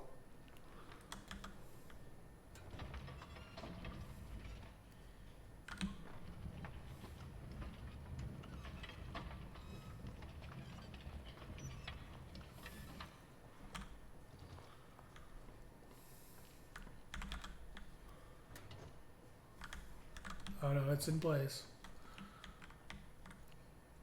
Again, why do I have to look at the handle to open the door? Yeah, exactly. Spend a resource to get a resource. If that's the case, why would I even make the keys? I would just save the resources and have more resources to have, because the keys probably cost more than you get back. Animation Alley, where magic is made. Oh. Okay.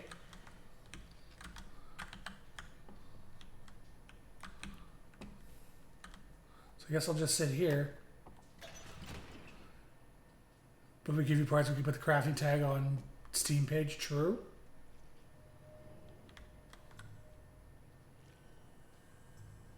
You turn the direction.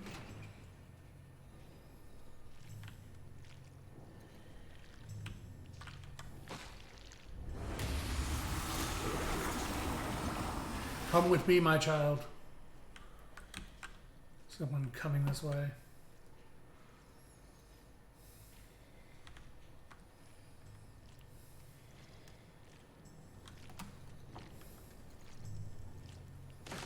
I'm pretty much going to banish them whenever I get the chance, because combat kind of sucks in this game. Can you see me through this wall?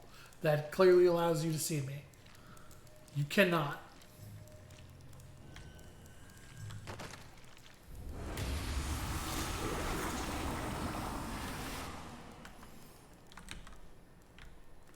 Was there like shit floating in the air over here? Oh.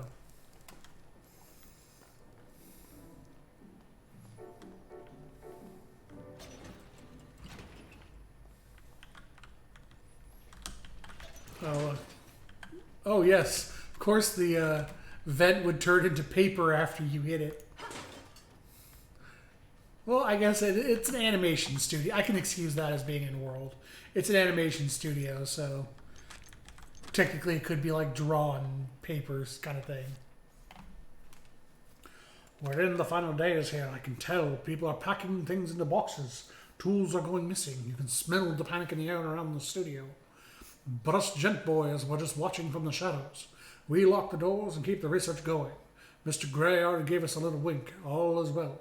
When one ship sinks, another leaves the dock. I just need to keep my ink machine safe in the chaos. It's the key to so many discoveries.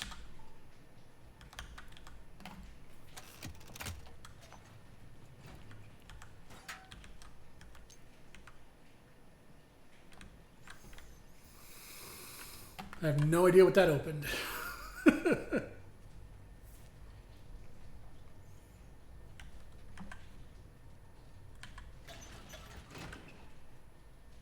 There's the door closing. People may say that seeing is believing, but I think the fine folks down in the audio department might disagree. Once a cartoon's animation is finished, it's ready for all the sound to be added, from music and voices to outrageous sound effects. They do it all. It's no wonder people say Joey Drew Studios has the most impressive talent in the world. Maybe on our tour, you'll get a glimpse of my songwriting. Sammy working on a new catchy tune with our very own studio orchestra.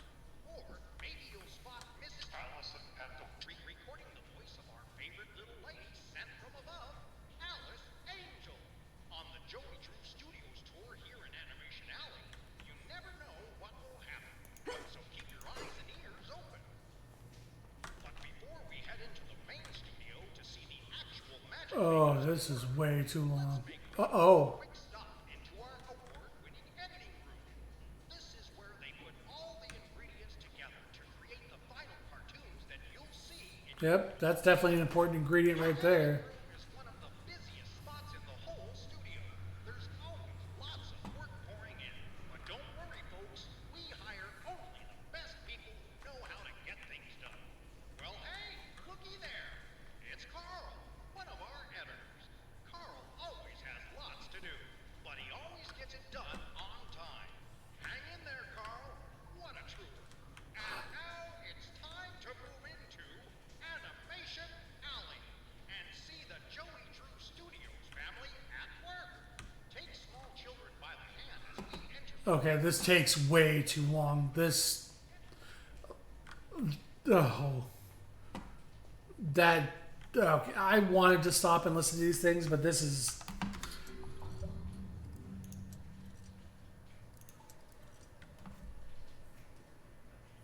The Inky Abyss provides a select few with powerful abilities to make be passed on. Seek them out. Yeah, that... Like I said, this game's really good with its lore, but man, that takes way too long for them to get through it. Here's where the magic is made. I'm Joey Drew, and our story begins quite literally Okay, I'm honestly not going to wait for this. just like this one. Battery refill? Give me battery. Isn't that... Oh yeah, it does close pretty fast. But yeah, like, less is more on these kind of things. Asking the player to sit around for 5 minutes and listen to a diatribe, not great. Uh-oh. Oh, that's not good. That's Bendy. Also, I just noticed something. Let me double check this. Make sure I just don't have them off. There are no subtitles in this game. That's like the most basic of things to add. Oh, nope. Oh, there are subtitles. They're just not added to half of the audio in the game.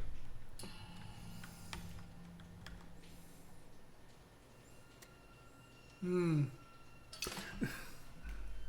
gonna get a drink of water while this horrifying scene plays out. Yeah, seeing Bendy ain't good. Not in this situation.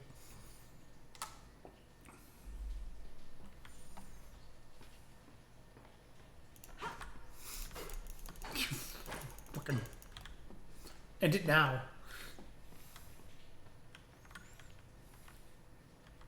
Bendy? You're real? Oh, this is amazing. It's okay. I won't hurt you. I promise. So subtitles only for cutscenes. It's okay. See? I'm your friend. And he freaks out. Oh, I'm sorry. I didn't know that would happen. I promise. I'm so sorry. Damn it, Audrey. What's happening to you?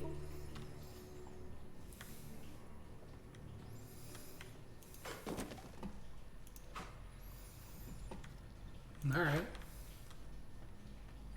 Well, Bendy probably went this way.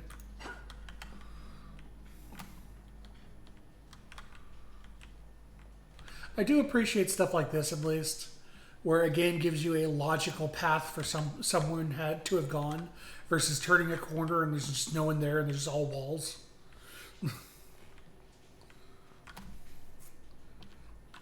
Though Bendy is made of ink, he could have literally just deconstituted at any point.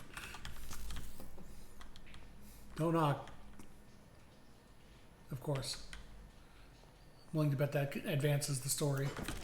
Fuck you, Bendy.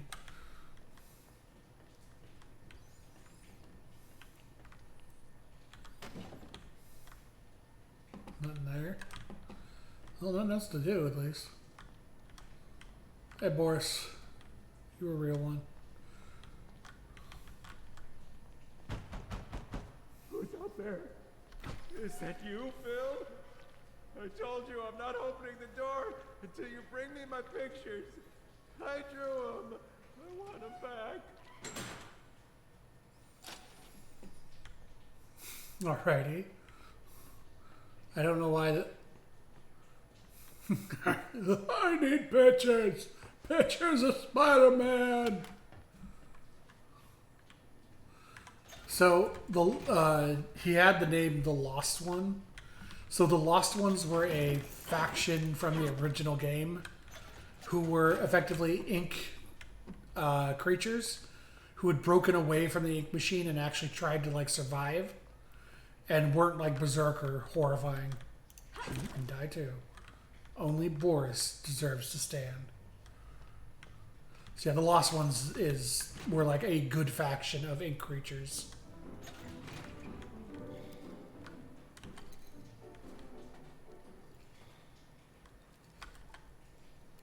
Wait, isn't this the animation alley?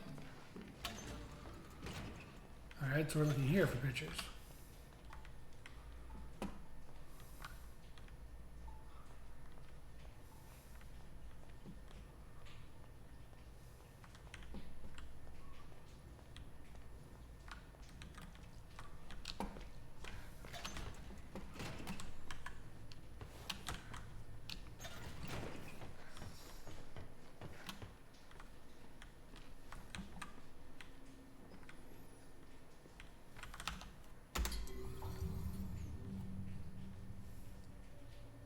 The Suffering Camp, Ham Sandwich Agony, The Mental Curse of Taxes, oh that's real, The Bus to Work and Extra Cheese, in Animation Alley.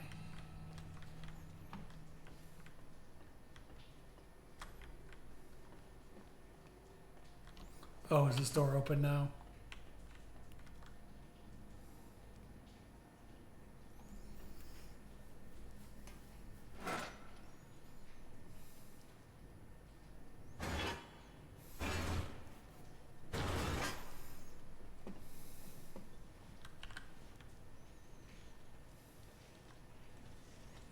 Oh, it's Steam. It's John Steam powered. Man, burning through Hades right now. I did fresh save in under 10 runs. I'm almost at the end of the third zone. Nice. It's a pretty good clip.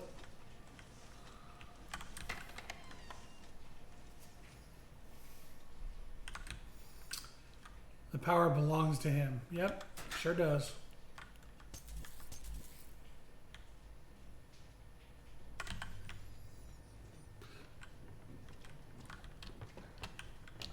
Fuck it.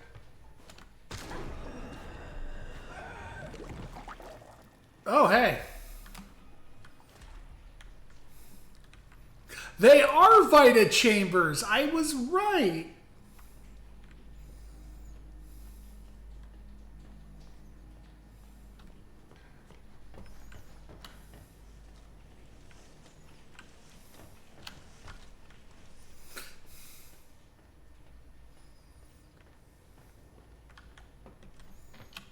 You lose half your HP for falling down a hole, I guess. Also, I want to point out, this whole studio is being, like, this whole sepia thing is actually a filter. Because when I got out of that Vita chamber, things were actually white and red and other colors. And then as soon as I actually stood up, everything turned sepia again. His eyes see all, his claws tear and thrash. His whispers turn your mind into a dark, unspeakable trash. Listen for the heartbeat drone, your doom is close at hand. The ink demon is both beast and lord. His power is too vast for us to understand. Death is fast, death is near. His reign will last beyond your fear.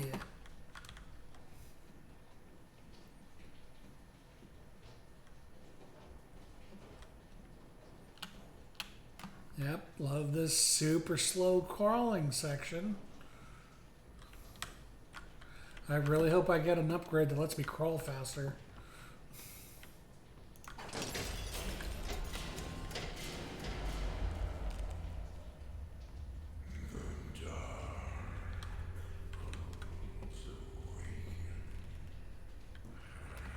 Hey, Bendy.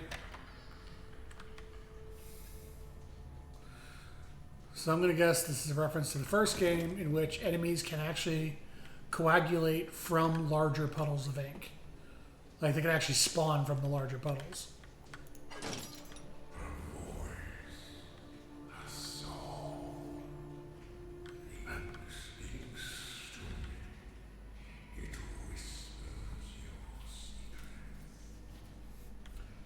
What's that smell? It's ink. Glorious, intoxicating ink. Oozing from every pore.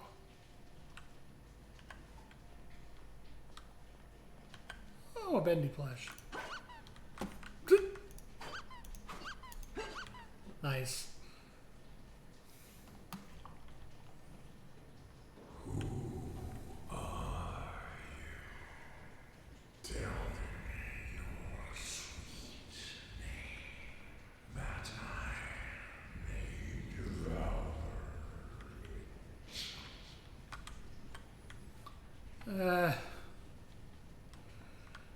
The ink demon voice isn't doing much for me, honestly.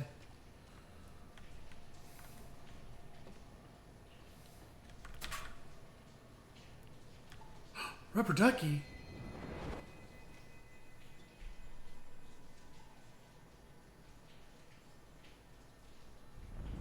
Memories are stored in the pause. What?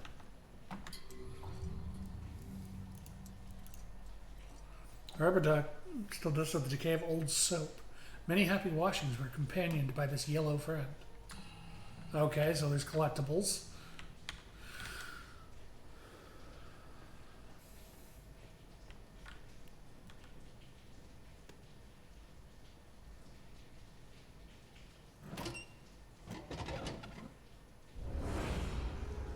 Oh, hey, the ink demon. So that's Bendy from the first game.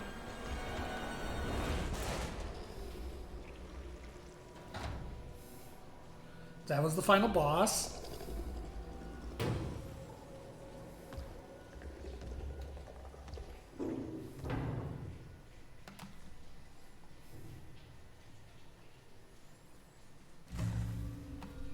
Oh, hey. The ink demon. Oh. The ink demon is near. His power is infinite. His evil is complete. Be alert for his approach and hide at the first warning. If you stay out in the open, you will be consumed. So he is Mr. X in this game again.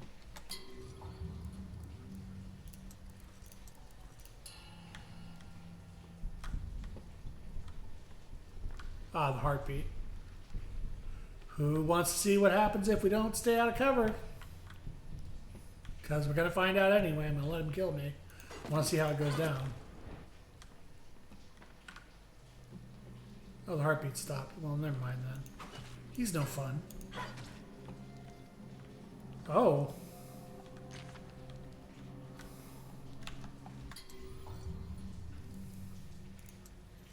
Picture. Was the picture a memory? Find pictures. Oh, place the suffering camp at the east. Okay, so that's one of them. So that was the suffering camp. Fuck you, Bendy. Fuck you again, Bendy. What is battery refill for? They're all over the place.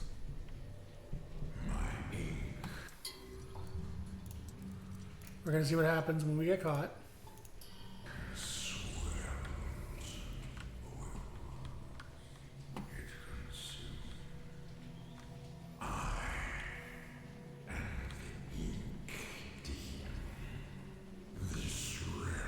Mm-hmm.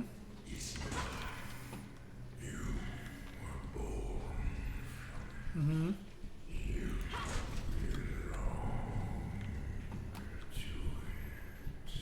Mm-hmm.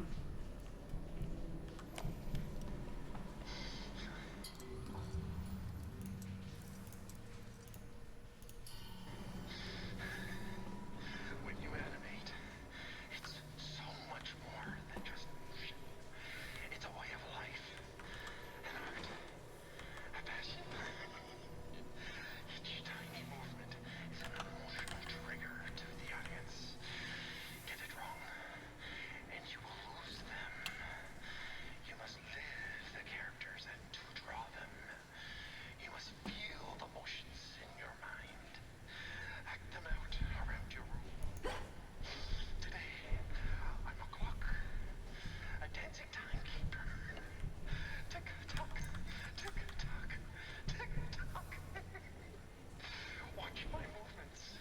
See my frames of animation. I have so many characters to animate yet. Thousands of frames to go. But for now, I'm just a clock. Tick tock, tick tock.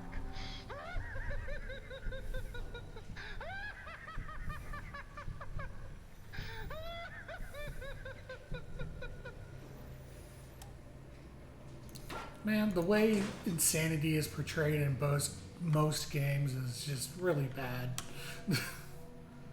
Like raving lunatic laughing and shit like that.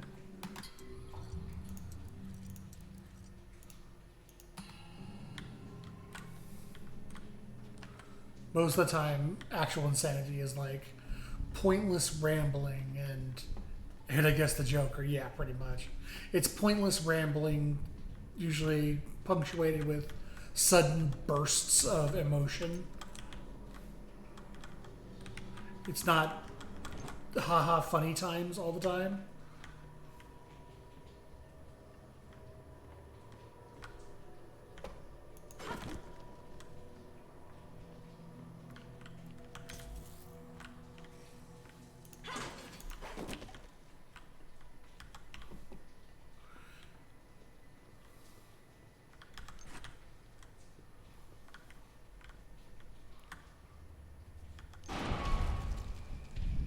Oh, okay, well. Save game unavailable. We just saved it, so fuck it. Where is he? Is he gonna sneak up on me? Oh, you saw it there. So I didn't even hide and it didn't get me. Oh, there he is. Okay. Oh, he actually looks great. Oh, he just shoves his fist into your face. Okay. Consumed. Death is only the beginning.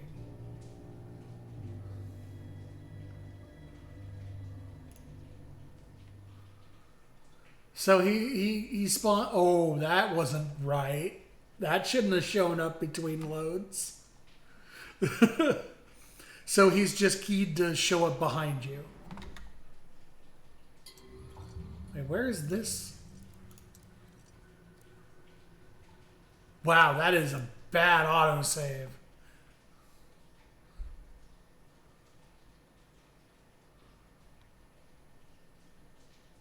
Only Kefka can get away with laughing mad. True. Yeah, that is a bad autosave.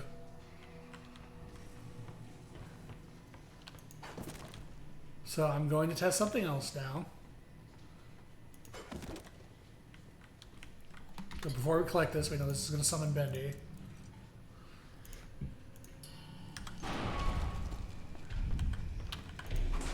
Can he get you in a, like, cramped area? Because this works against other enemies. Does you have to be hidden, is the question. Or does this count as hiding? Well, looks like this counts as hiding. Or is he going to just get me when I come out to another location? Nope. Just being in a crouch state, I guess, is good enough. Unless there's like a delayed timer on when he can show up.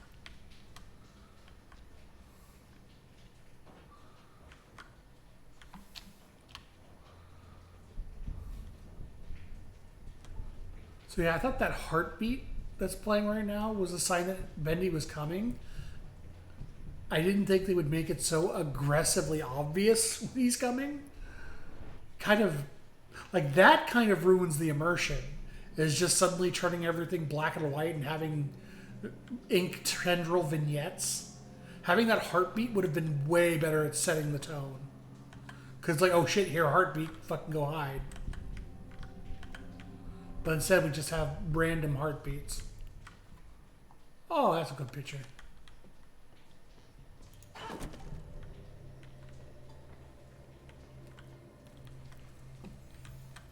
I enjoyed the wet fart of him teleporting away. Yeah, me too.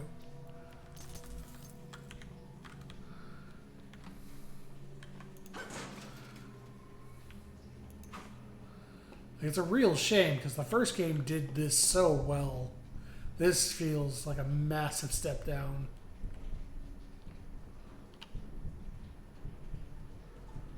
Yeah, just random heartbeats being part of the background noise stops being terrifying after the 17th time. It's not even unnerving. It's just, oh, there's the heartbeat again. I guess it's part of the orchestrated soundtrack.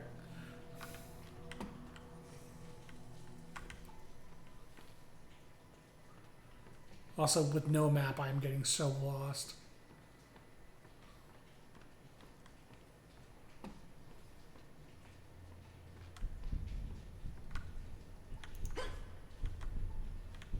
Yeah, so the heart is totally just part of the music.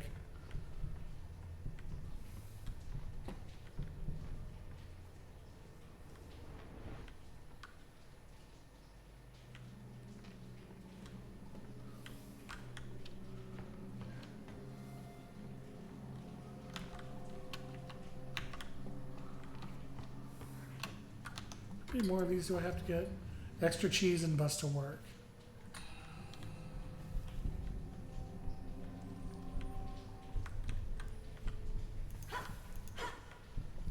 It's also kind of disappointing that Ink Demon is simply just a mechanic of go hide, and he's not like a Mr. X, which would have made him way better. It's like, oh, you see him coming and you have to go fucking hide from him. You just get this vignette notification that it's time to hide now. I would have much rather like having him stalking you through the studio versus just being a mechanic you go hide to turn off. It makes him not menacing at all.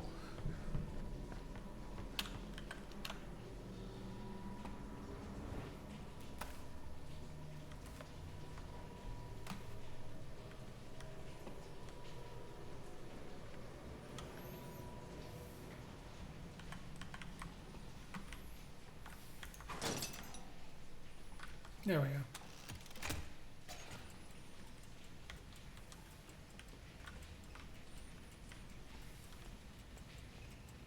Oh, it's a... Nope. I was like, oh, can I actually pick any easel? Nope, reserved easels. There we go. It's a shortcut back. Okay, so somewhere in this loop is the other pictures.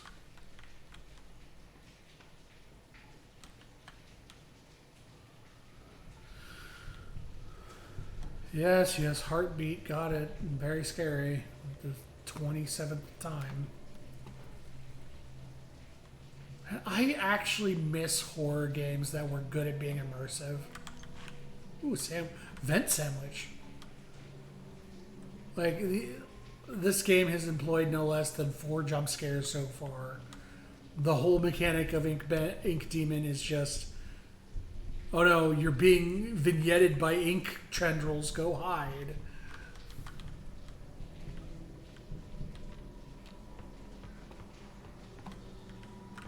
Is there one in there?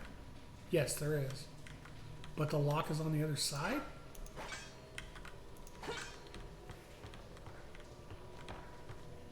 And I see no other way in there.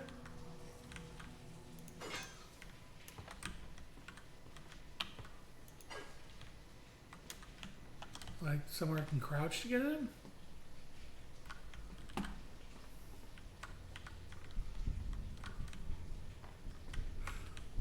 There's a vented area up there. I don't see a way to get in there either. Oh, that is a weak jump.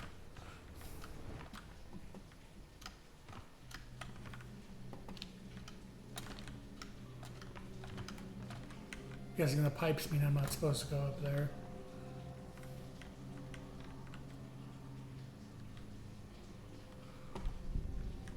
Aha!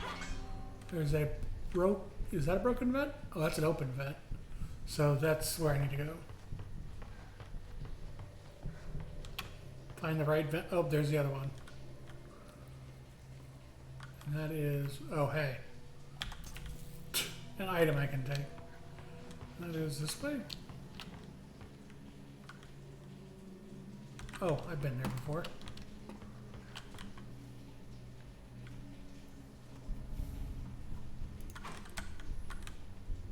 Was it by going this way? Oh, hey, slugs. I still have no idea what their use for is yet.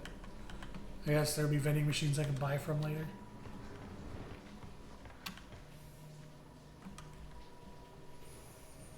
Like,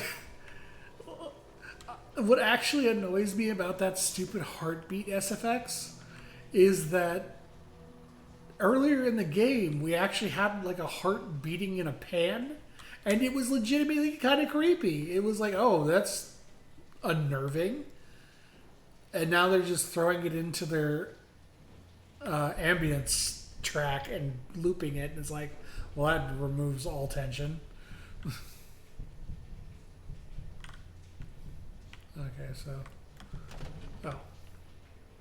So this isn't even the right area? Or is this the right area? Oh, wait. No. Can't tell where I am. Oh, yep, this is the right area. Okay. Oh, I see. When I came here, I just immediately left without looking around the room.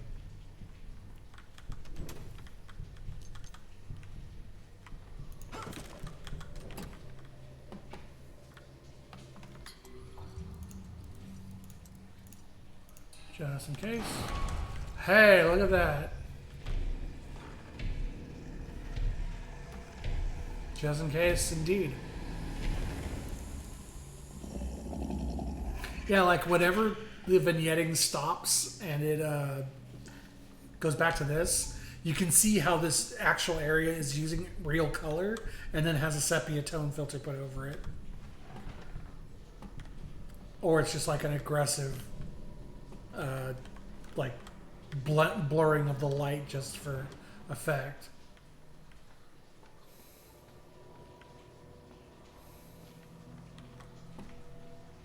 Okay, now I need to find the vent that leads to the other animation room.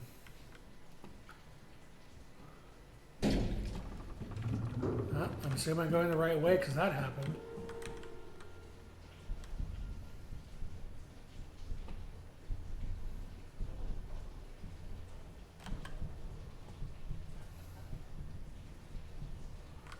leads back there, which is not the correct way.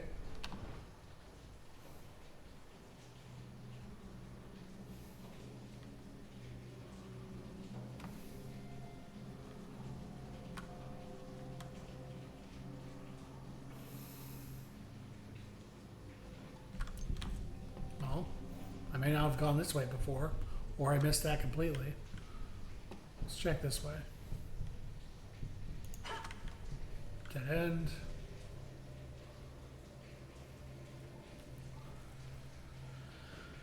Oh. I actually hate that I'm disappointed by this game. Because I don't know what happened between the last game and this one. Okay, so that's the way I went before. Can't tell if it's a different area or if it's... Nope, this is the animation studio I was in before. So where's the vent that leads to the fucking other one? This game really loves their vents.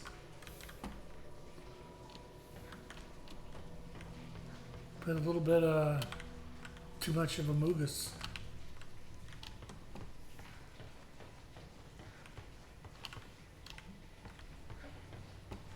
Okay, so I need a vent that comes out over here. Let me double check that was a vent, right? Yeah, it's an open vent right there, and that will let me drop down in there. So I need a vent that leads there, though. Uh-oh. I missed this entirely. There we go.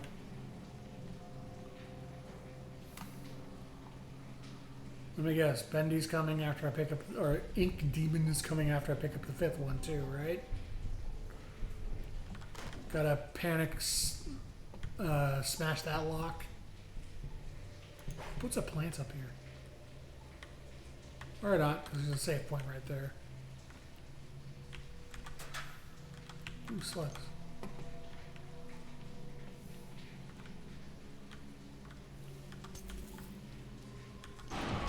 Oh, wow. He only shows up after story objectives.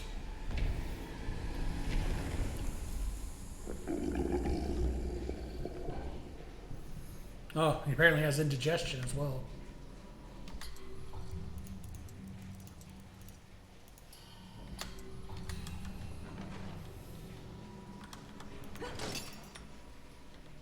Now, I'm curious, and it's something I'm going to have to test the next time he shows up, how quickly you're safe after the vignetting stops. Like, if I get out of the barrel right after the vignetting stops, am I going to get jerk grabbed? Or is that safe? So you can always know when he shows up? Yeah, pretty much. Like, it's yet further, like, problems with the tone setting is if he's only going to show up when I pick up story objectives and not randomly, it makes him even less threatening. Because so I'm going to go into I love my rants, and here we go. Metroid Dread. I hate the Emmys in Metroid Dread, not just because they're just the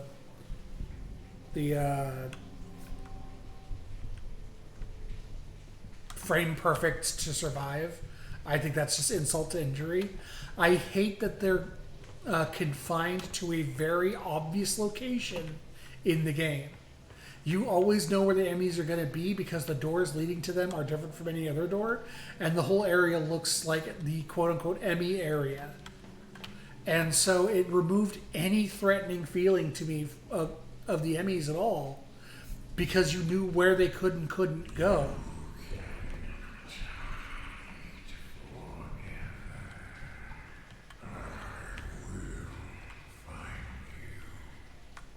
I was talking, Ink Demon. Chill your shit. But yeah, because they were isolated to their specific locations. Oh.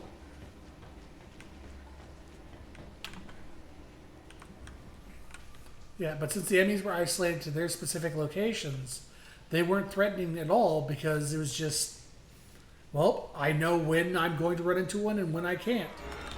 Oh, come the fuck on. What is that?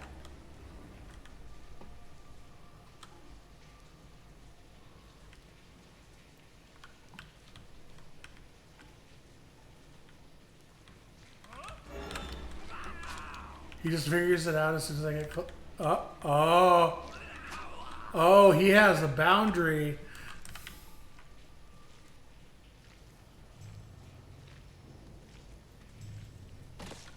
There we go.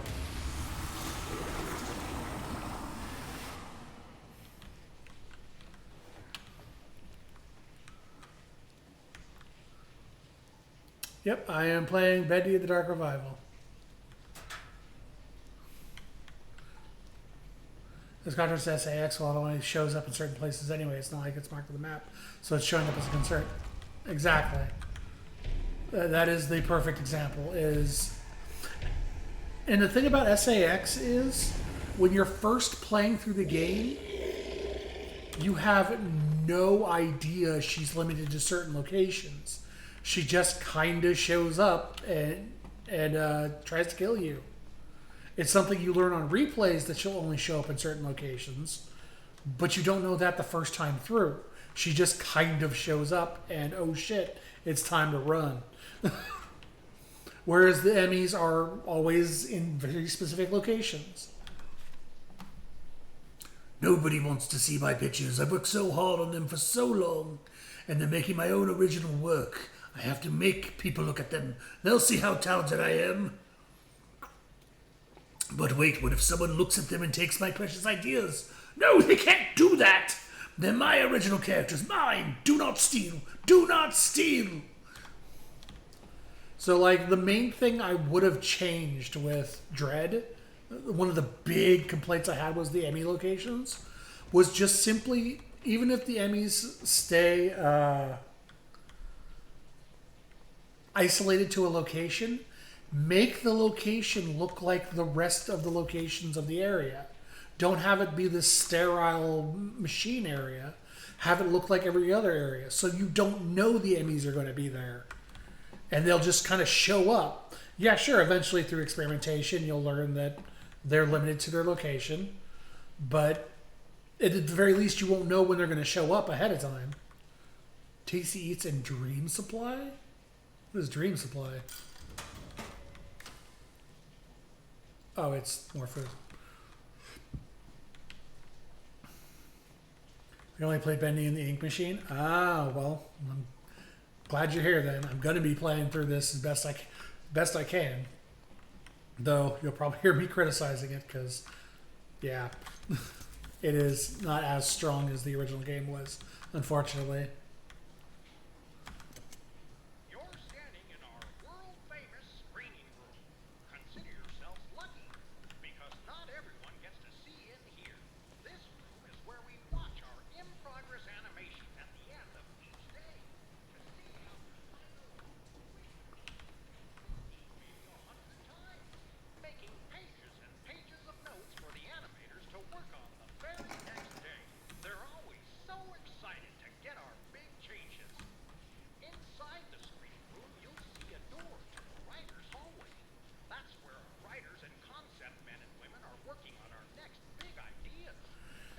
These lore dumps take way too long, dude. They really should have shortened these.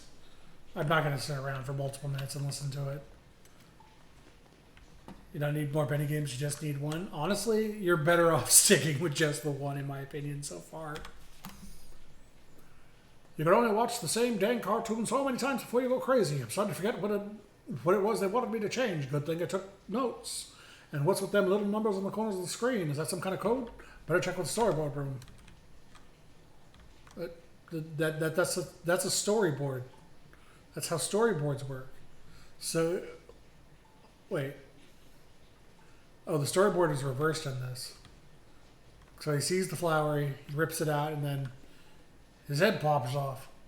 So it's 3, 2, 1 is the actual story.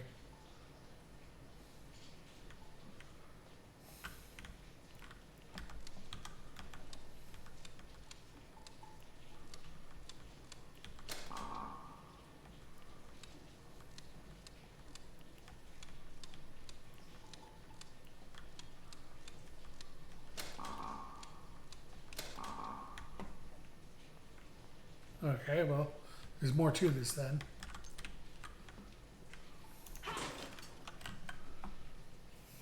Let's see.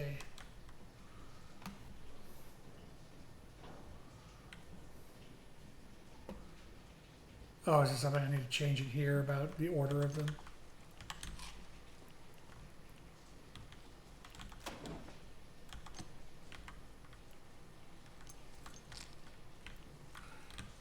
Tasty eats chocolate nuts. Oh. Okay. I don't know what it wants from me in this case.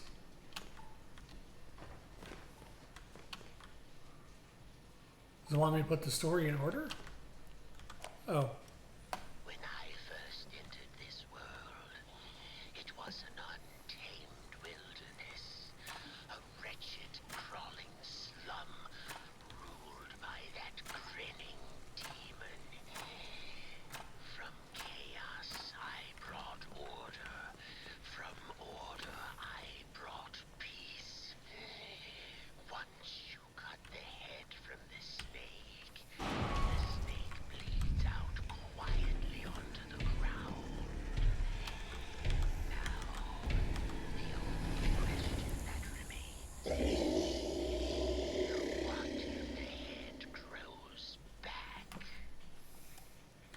Okay, well, I'm glad that growl could interrupt the audio log so I didn't hear what the last part said. But okay, it looks like it is random as well. It'll trigger after story sections and randomly. I wonder what kind of timer it's on then. Yeah, I don't understand what it's asking for here. Only the completed panels? Because like Bendy's head coming off, and 1 and 5 don't look like completed panels because his head's separated from his body and he doesn't have his horns. Well, I guess we have to listen to the tour guide. You're standing in our world-famous screening room. Consider yourselves lucky, because not everyone gets to see it here. This room is where we watch our in-progress animations at the end of each day. To see how they're coming along, we can watch a reel 50, maybe 100 times, making pages and pages of notes for the animators to work on the very next day. They're always so excited to get our big changes. Inside the screening room, you'll see a door to the writer's hallway. That's where our writers and concept men and women are working on our next big ideas. That there is too secret to show off, but you can use your imagination to picture what might be in there. Well, the tour didn't tell me anything.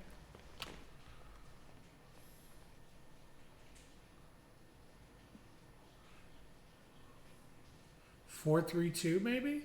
Because those are the only completed frames, and that's what the story looks like it would logically do.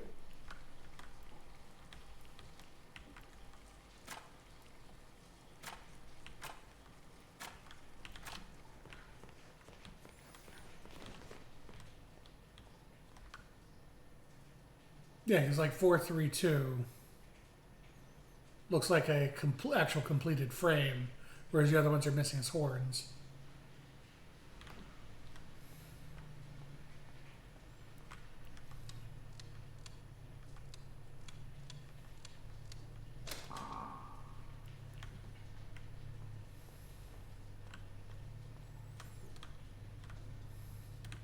Or maybe it's the position of the numbers? Like there's only numbers that appear in certain locations? Let's see, 5 appears in the lower left. 4 is in the lower right. 1's on the right or left. 2. Aha! I think that's it. Hold on.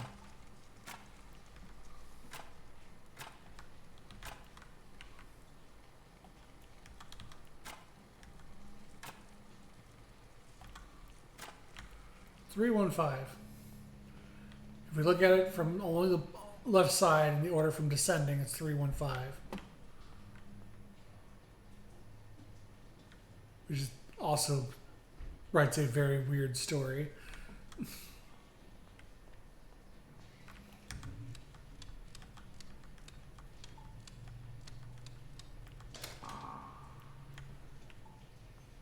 Five 1-3.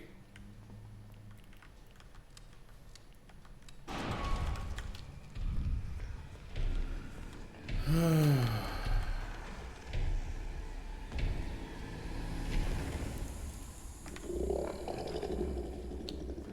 gonna get out as soon as the vignetting stops and see what happens. Okay, I'm at a complete loss what to do here.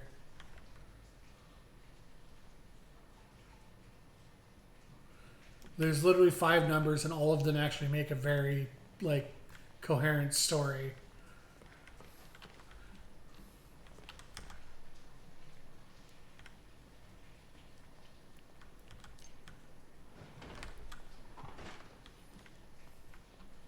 Did I miss something? When you believe you will succeed. Oh, look, another peaky corner that I barely ever noticed. All right.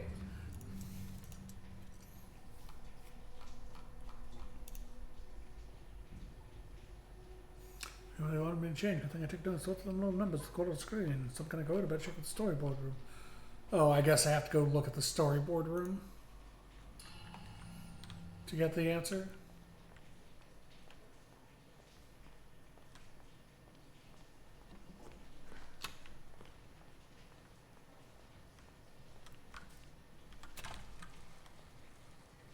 God damn it. So what's that? 5, 2, 3, 3, 2, 5, I guess?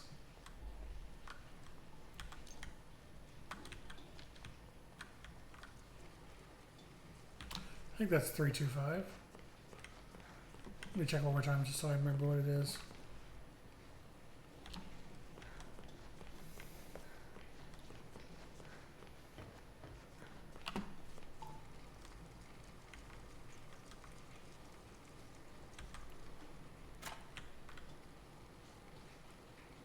Two, 3, 5.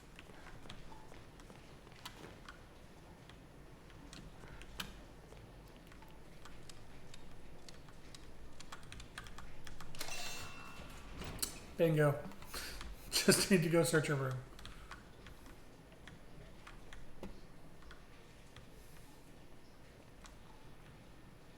Come say hello? Nah, I'm good. Good on that forever.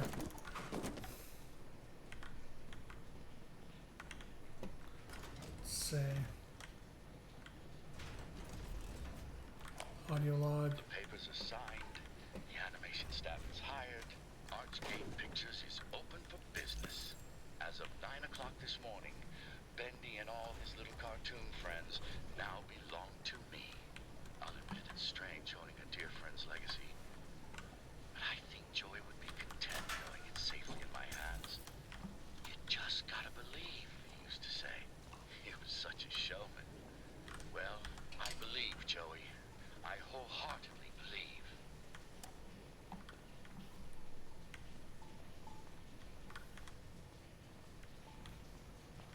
Alright, this is starting to feel like progress. So I'm going to head back to the hello area.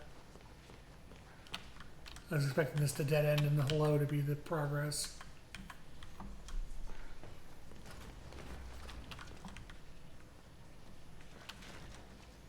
Also, I have no idea where the nearest save point is. This is going to be a problem in a second. Okay, there's one here.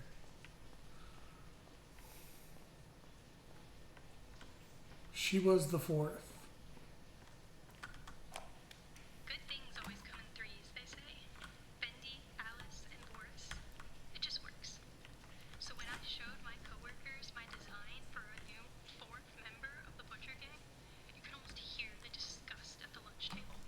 A ghost girl, they said? No one's gonna get it. They just laughed at my drawings, crumpled them up like trash. But I'll get Mr. Drew on my side. He'll understand. He's got to.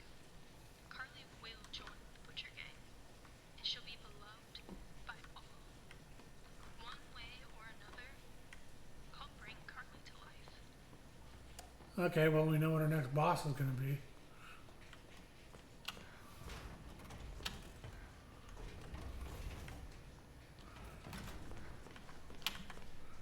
Really hoping David doesn't show up very soon because I don't have a save point near me.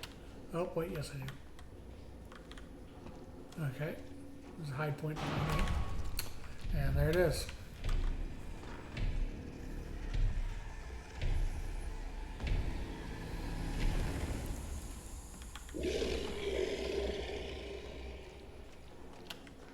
Alright.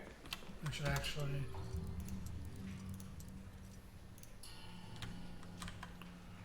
save as well, since the autosave is not great in this game.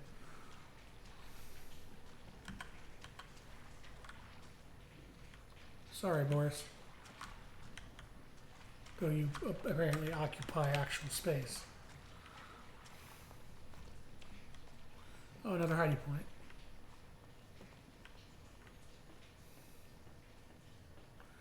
I'm expecting some of these to just jump to life as I approach them eventually.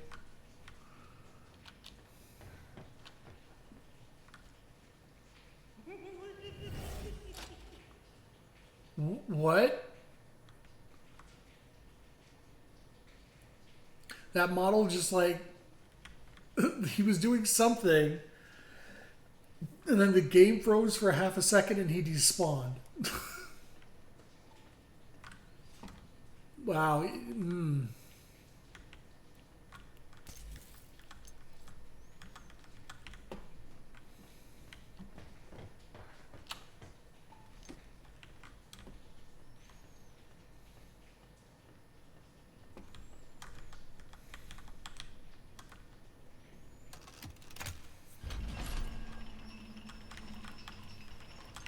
I want to point out I have a pretty beefy computer. So like these little like stutters and shit really shouldn't be happening. Especially during cutscenes. Oh, I can't cross till it's in place. Oh, what a surprise. It's gonna fall.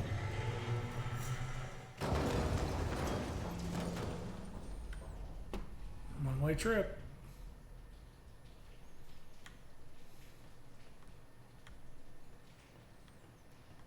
The machine must endure.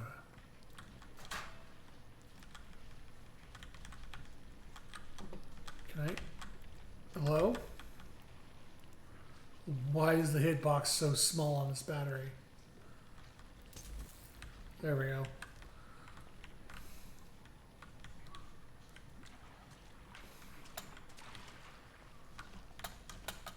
Oh, I never noticed jumping eats stamina.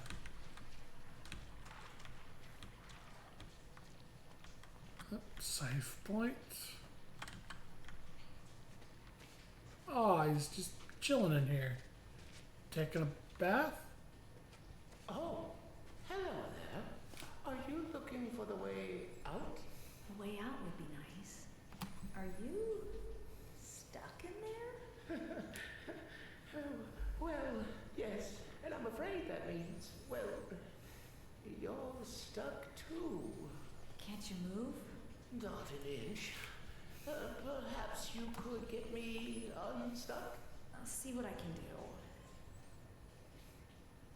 I know a real fast way to get him unstuck. Banish the fuck out of him.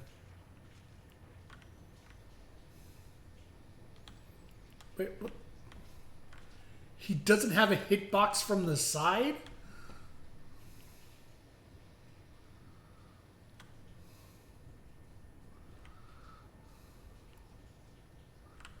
He only has an interaction if you're directly in front of him. Oh.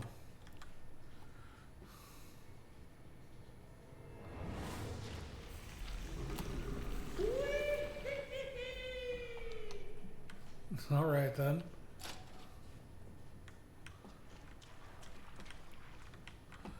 Part of me wants to wait for like...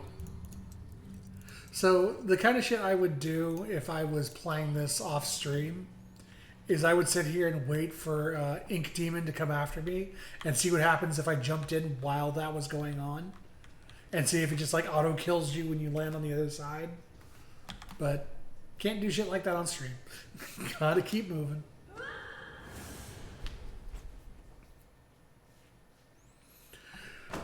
It's the QA in me.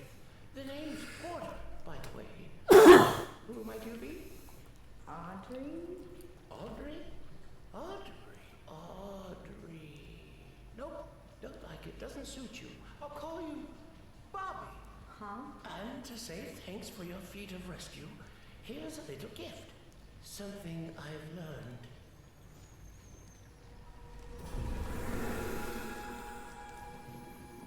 There we are.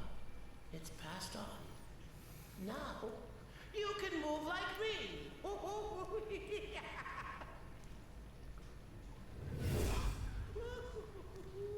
Goodbye, Bobby. Try not to die.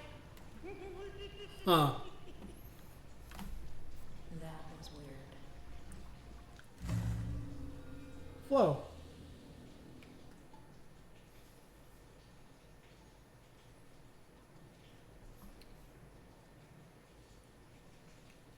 Sorry, I had a hair in my mouth. I'm trying to get rid of it.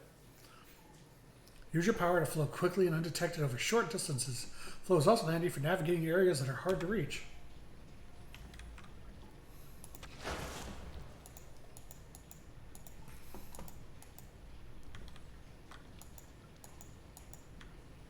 Oh, that is a long cooldown. Okay. So we're, the power belongs to him. So we're now, Dishonored crossed with Bioshock.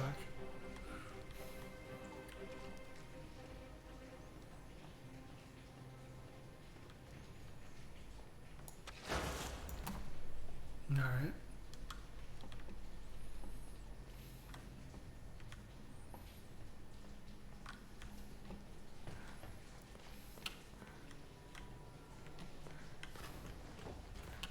Oh, no people.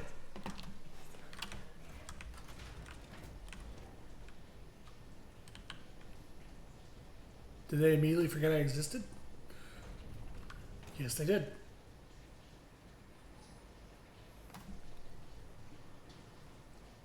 Well, here's a question. Are they tethered to that area? Because he's not running at me like he sees me. Nope, there we go. No, he is not tethered. He is tethered to this area, though.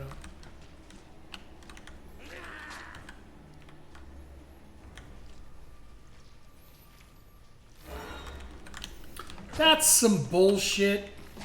Their whole mechanic is you're supposed to be able to sneak up on them with while crouching. Why did he suddenly notice me?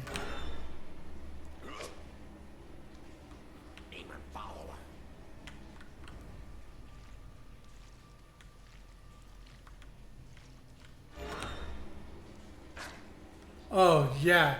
Great stealth takedown mechanic right there.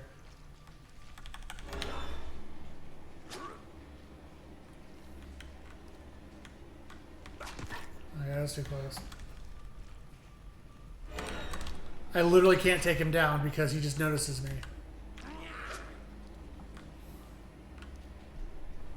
Can I? No, I went through him.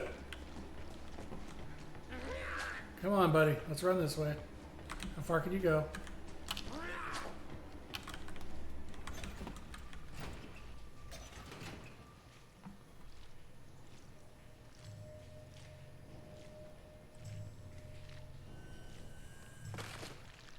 And he is takedownable. He just, in that area, has super hearing, I guess.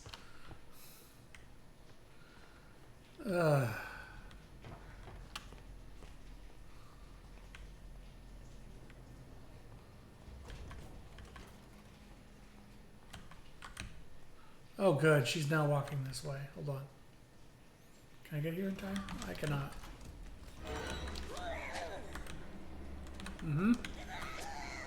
Ah, door got in your way. Oh, it's the second one. Good. That's just what I was hoping for. And I'm trapped. Uh-huh. I have a locker or something.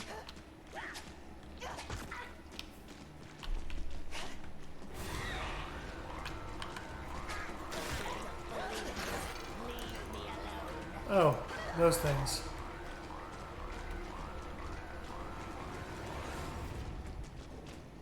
Oh, that is... Hmm.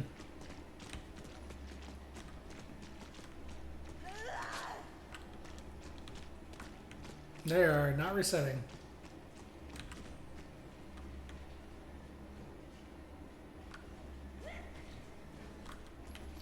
Oh, okay. Are they running to the other entrance to wait for me?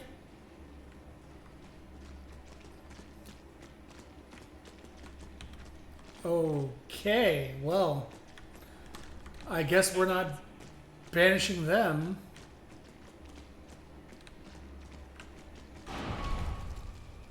Oh, I mean, they reset when Bendy shows up, or Ink Demon shows up.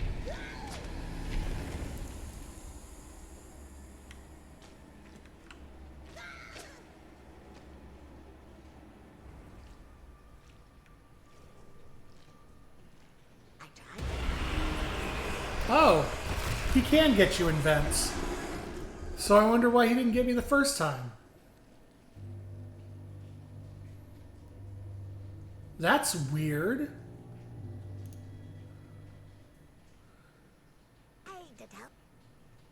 What? Why didn't he get me in the vent the first time? I literally checked that.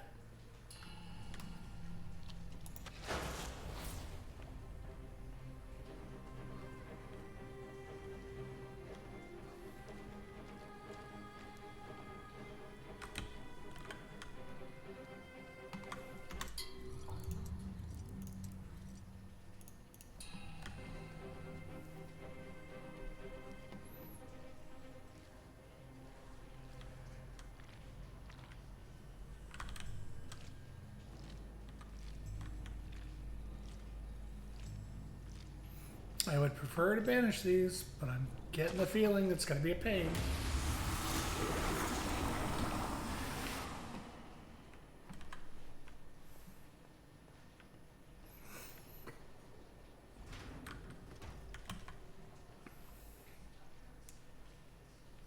The crouch is so fucking slow.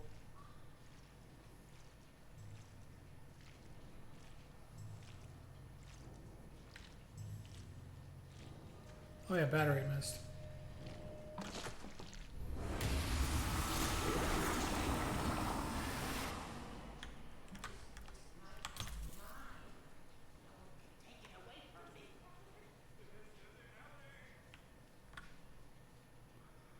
Yeah, they're pretty much just splicers.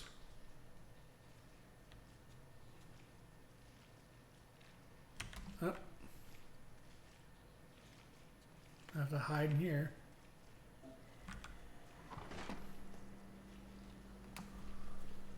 There's also more here than there was before.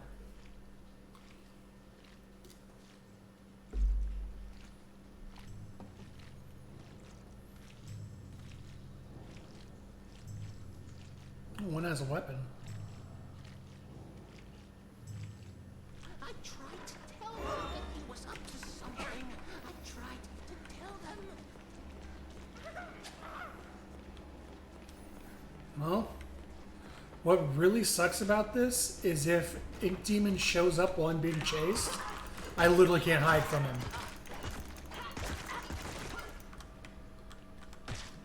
Oh, I just realized something. Banishing demons doesn't get you loot. You just get nothing for it.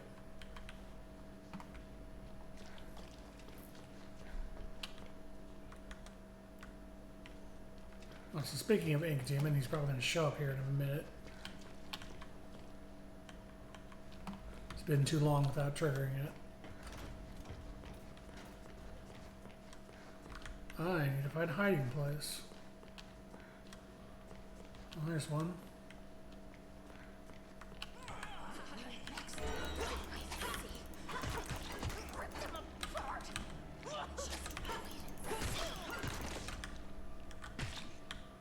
Yeah, there's no, like, unless there's a hidden morality system for banishing things, why would I banish them if I don't get gear for doing so?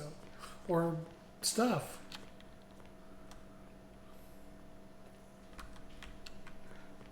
So where the hell was I going? I'm actually waiting for Ink Demon to show up right now, but...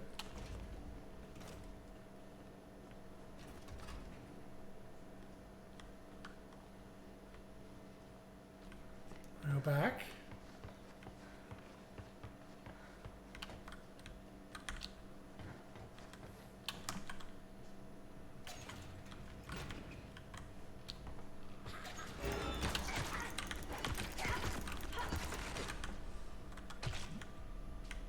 I guess the whole point of not fighting them is because you don't take, or banishing them is you don't take damage, or you can heal.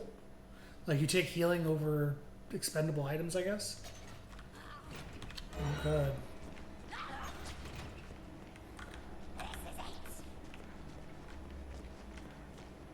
No lockers. Oh my god, there's so many of them.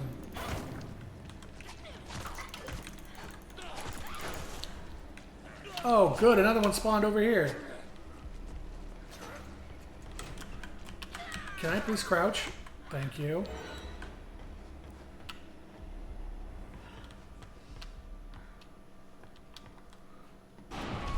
Yep, there he is.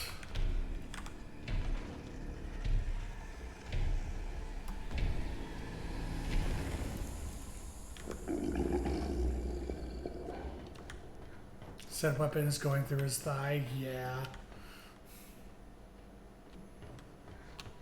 And we're back to where I started.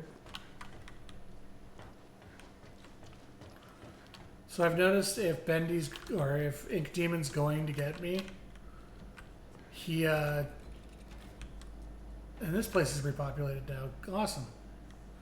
He doesn't make that gurgling noise if he's going to get me. So if that noise happens, I know I'm safe. And if it does, then I'm probably going to die. I'm probably going to die anyway because I have no HP.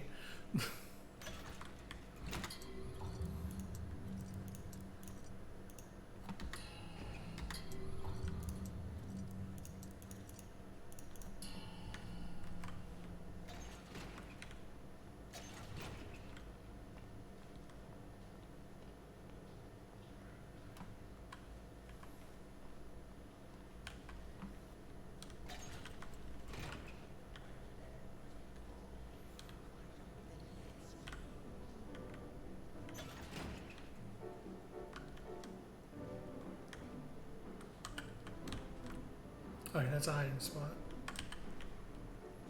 And those work against the Ink Boys too.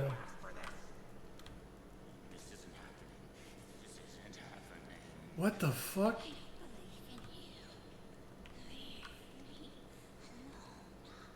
They do like a dodge attack to get away from each other?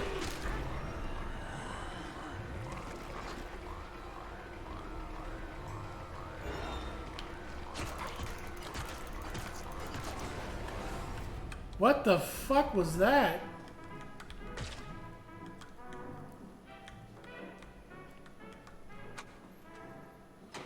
So even the hiding spots you're supposed to use to hide can just jump kill you? Like imagine I was running from Ink Demon, I opened that and it jump killed me. I'd be pissed.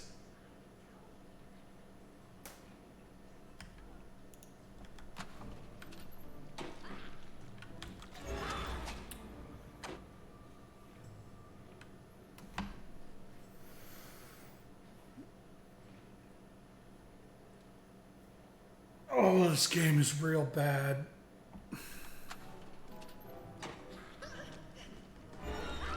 I can't step out of cover without being attacked.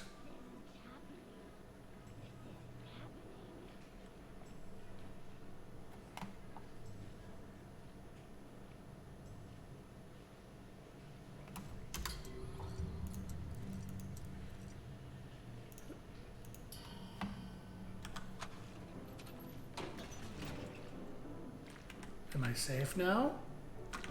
Nope.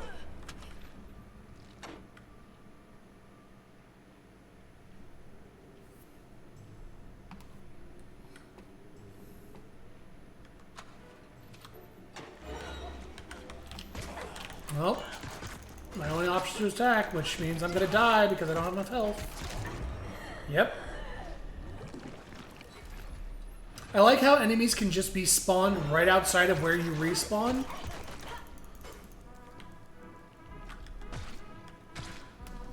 That's absolutely terrible design. Respawn points should be safe points. You should not be able to be jumped right after respawning.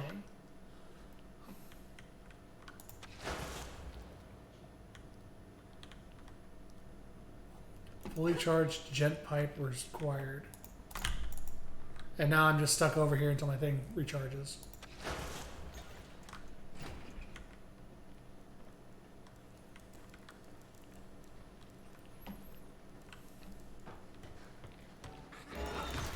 Yep. Let's get this out of the way.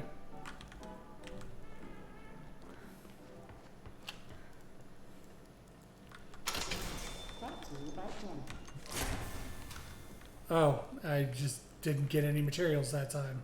Awesome. Good morning, Chicago. You've come into not BioShock poorly made. It is not good. It is a poor step down from the original game. Ink Shock.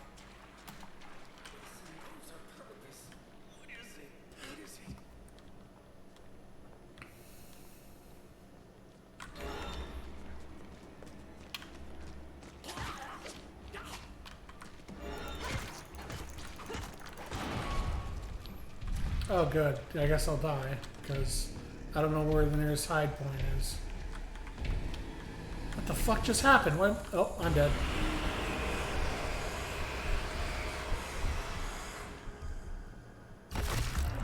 Well, at least that was different from just punching you in the face.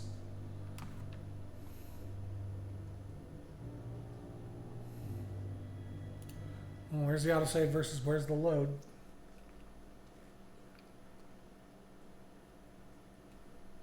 Is Bendy Atlas? Bendy is like... Oh, wow, this autoload is bad.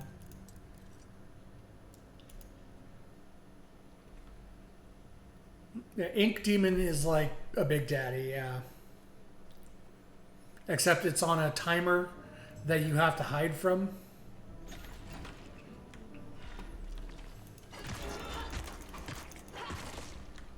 Bye.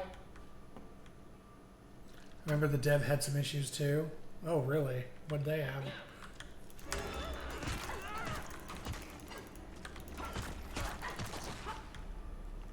And I can't even fight it? No. It's an auto kill. Effectively, if you're not hidden when Bendy shows up. Wow, this is wildly different. What you can get out of these things. Effectively, if you don't hide, Bendy's an auto death.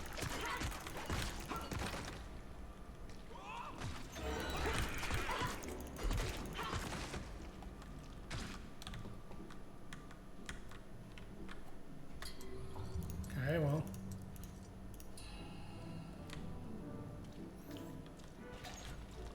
Does look like BioShock with an old-timey cartoon overlay. Yeah. There is no side. There is nothing. There is... I can sprint forward and that's it. Because you're not supposed to fight. You're supposed to hide. But if you go... If you go to earlier in the stream, hiding is fucking pointless. Because... I'll demonstrate. So let's say I hide in this locker here from the end. Oh, yeah, that's great. Oh, it's invulnerable too! Oh, that's wonderful! Oh, what a good mechanic! So, this is the hide spot that can have fucking random... Guess you don't get to hide in it. invulnerable enemies that just kill you. But yeah, so let's say I hide in here and an enemy's going by. If I come out of this hide point and the enemy's anywhere within like... oh, here, perfect. I'll demonstrate. Come on, buddy. Okay, he's right there.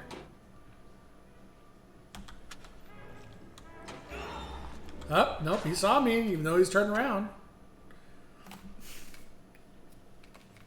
You have to sit here and wait for the enemy to get a certain distance away to not hear you. And that takes a long fucking time.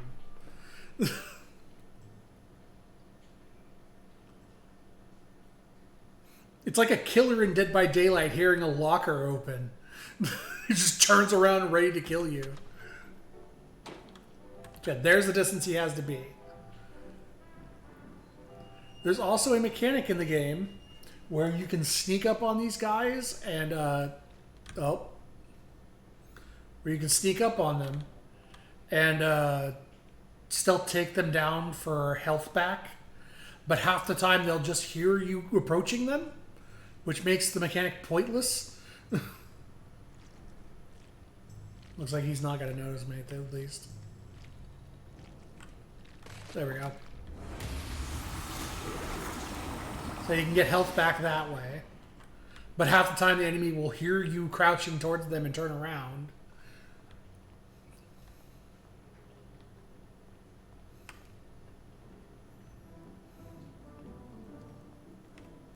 I'm hesitant to leave this area because I know Ink Demon's going to show up soon.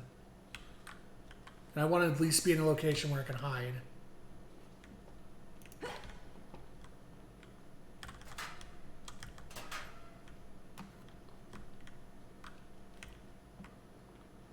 So how long is it going to take me to get back out there? Oh, look, someone just randomly spawned while I was gone. Oh, yeah, enemies just constantly respawn. That's fun.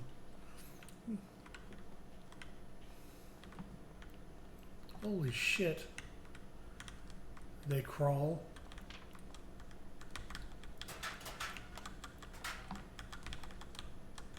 Slug there.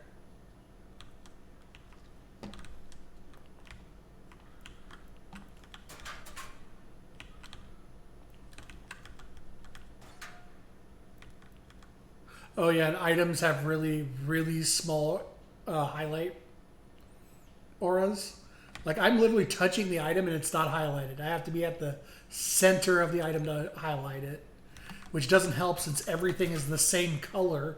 So determining what can and can't be picked up is already hard enough.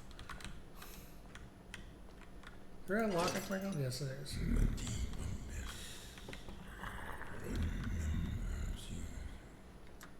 Okay, well that's nice, Ink Demon.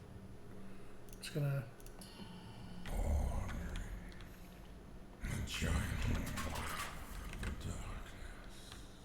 Oh yeah, Ink Demon just sounds like the Gascoigne from Bloodborne, except replace ink with blood. Or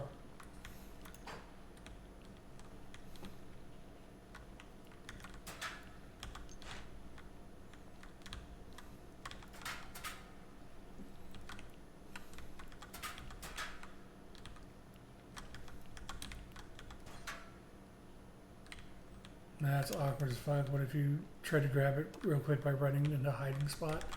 Yeah, not time for that. Hiding is the only... Always hide. Never take time. Wow. What a great area. Just empty locker after empty locker. Just waste my fucking time.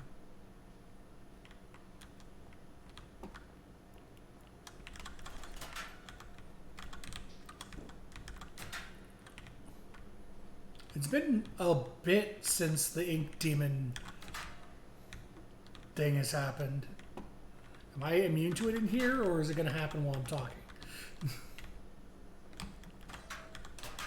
I wonder if it resets if Ink Demon like has a dialogue with you.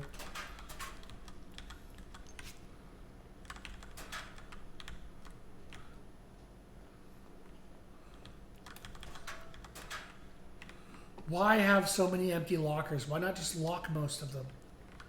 Oh, look, a new Vita chamber. Oh, there's an autosave. Oh my god, these fucking lockers. Like, half the lockers can't be opened anyway. Why bother making so many of them open if there's nothing in them?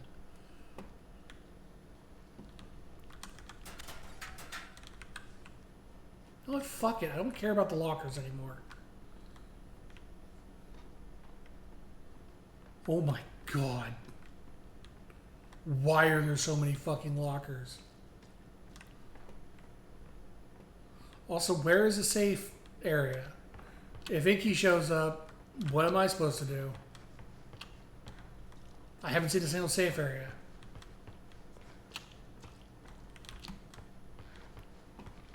Well, guess I'll die. Oh, wait. Nope, that is not one. That barrel is intact.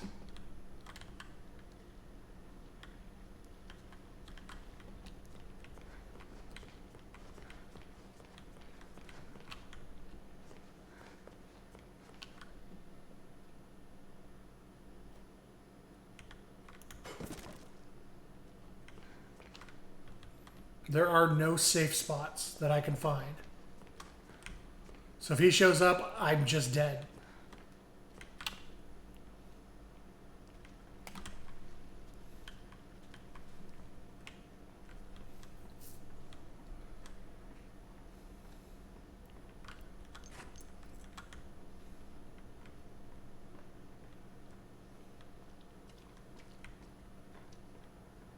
I'm curious if that's why he hasn't shown up yet, is because the game knows that there's no safe spots, so his timer is paused. Oh wait, there is one hide locker right here. And I'm willing to bet if I fucking Inky shows up, I'm gonna open this, the fucking ink monster's gonna come out of it and beat my ass into the ground again.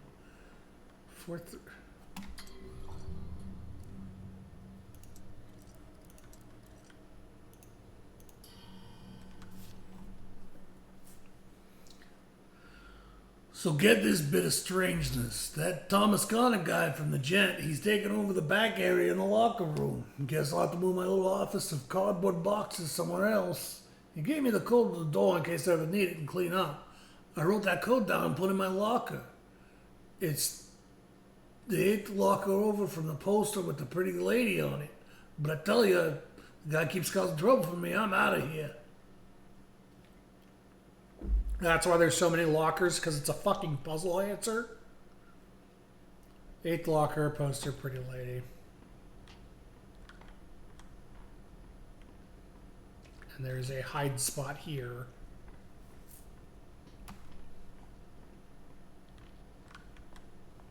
Well.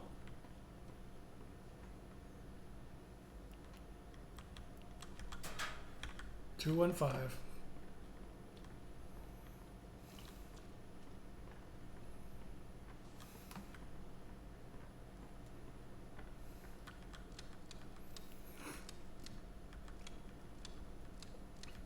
Is he going to show up when I hit the button?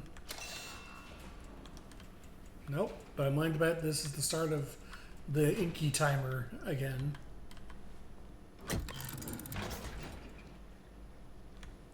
Oh. Go to the Gent upgrade system.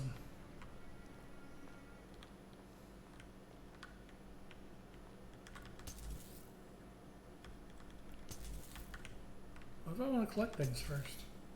What if I don't want to go to the Gent upgrade system at all? Yeah, here's what I'm talking about. Give me lockers like this, where there's shit in them.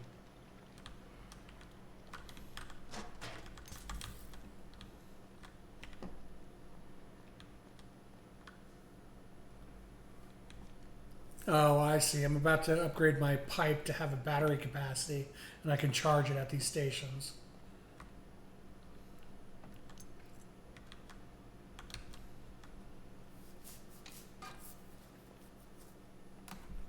Gent door access mod. Locate schematics in your travels to unlock new jet pipe upgrades.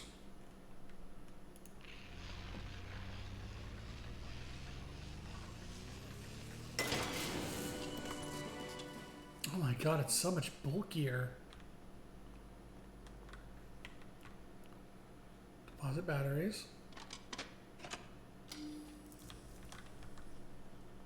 Charge your jet pipe.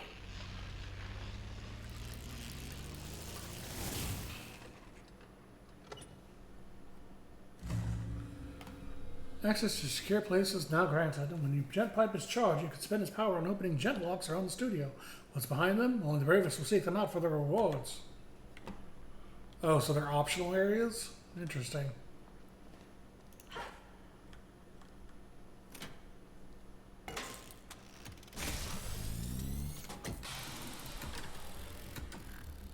And it completely decharges my thing, so I'm just going to recharge it here. Got so many fucking batteries.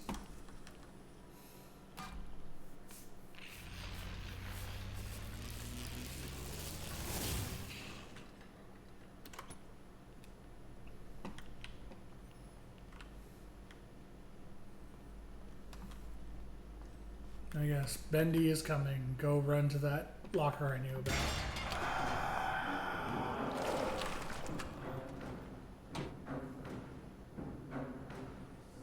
Nope, just new stuff spawning out of the puddles.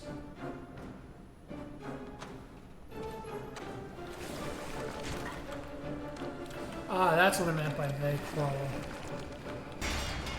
So a new type of enemy that crawls after you is spawning.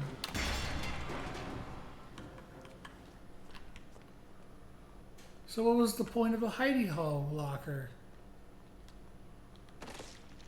Ah, yeah. See you later, buddy. Oh, I'm back here again. Get fucked. What? Oh, okay. They can throw shit now.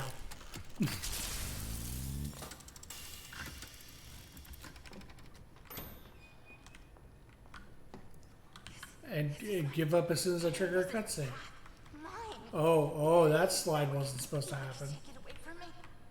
The keepers see everything.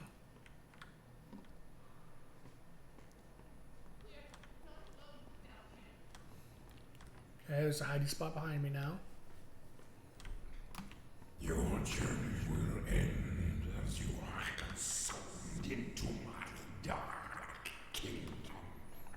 Here, you will find meaning in your pain. Overacting a little bit on that one.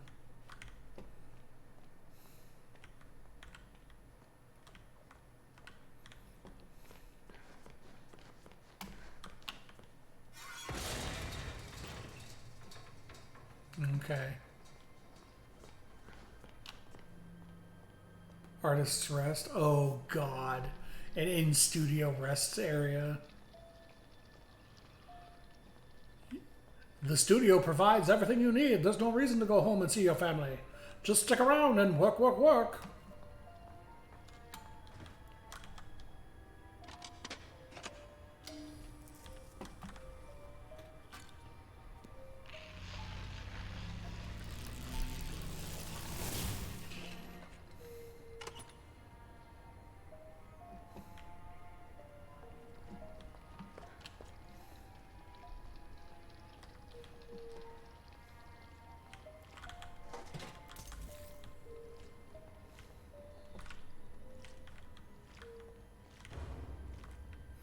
Oh, wow, that is dire.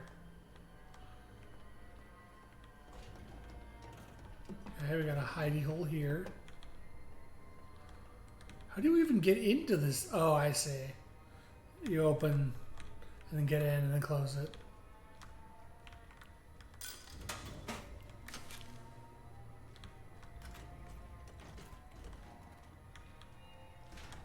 Some tasty eats.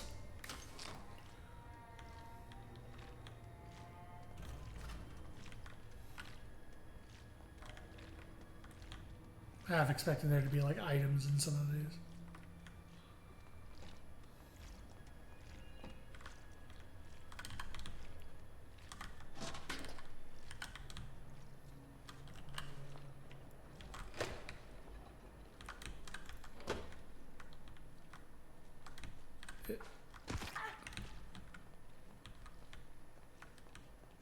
What fucking hit me?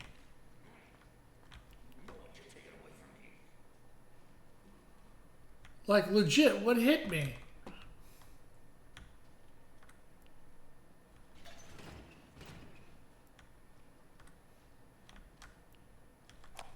Joey happened to notice last week just how long it takes for us employees to get home every night. When you add in the traffic and the waiting for the elevators, you practically only have a few hours before you have to wake up and come back. So, Joey has them built artist rest for us. Now we never have to leave work again, Joey says. Well, I'll admit, it's become quite the hangout spot down here. Almost like it's a own little district. But there's definitely some unsavory stuff going on too. Smoking, gambling, loud parties, you name it. At all hours of the night sometimes. For a place that's all about getting some shut eye, there sure is a lot of noise around here.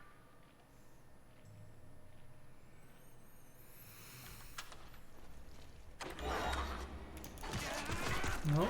Oh, hey, guys.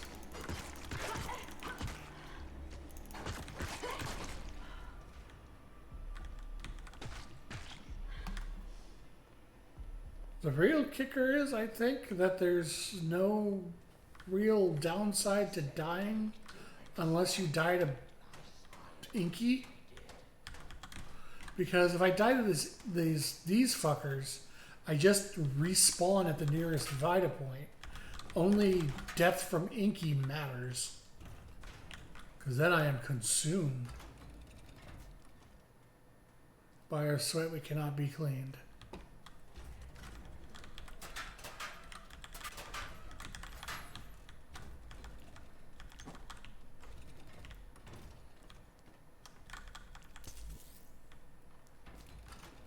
Oh, another upset person. We don't live forever. When we are killed and finally piled apart, our diseased souls return to the ink to be reborn, an unending cycle of torment. But sometimes something even worse can happen.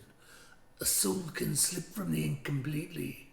It gets caught between worlds, unable to die or return. They wail in the night, drifting in shadow. The phantoms of the machine. The ghosts. Oh, that is a cheap fucking shot. It's not only a jump scare, it forced me to take damage.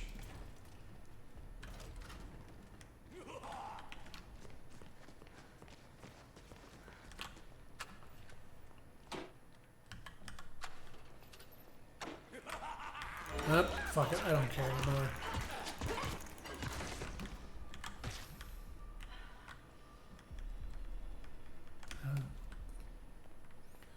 Like at this point, I'm willing to just let myself die just to not deal.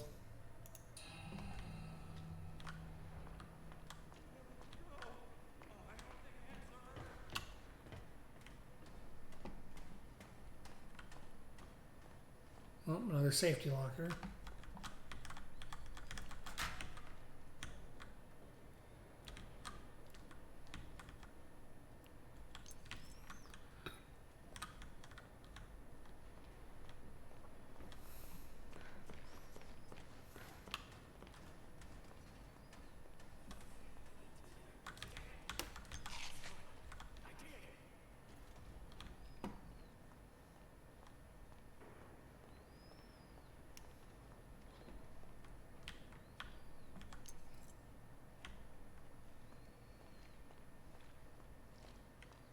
Another safety locker. Also, I haven't gotten an Inky notification in a while. That's actually surprising.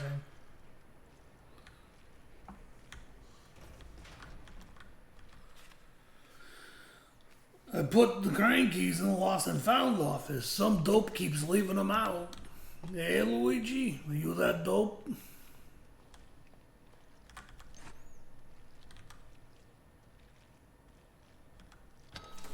Alright. Yeah, might as well play the RNG slots of the gent machine. So Lost and Found has the key. Question. Falling damage, yes or no? Oh, absolutely, and aggressive.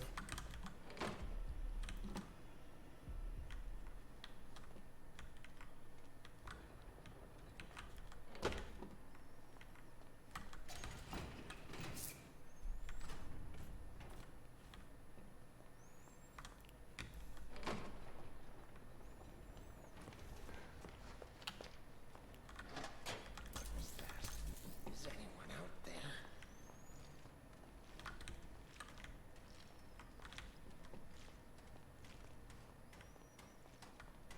Okay, that's the sauna door.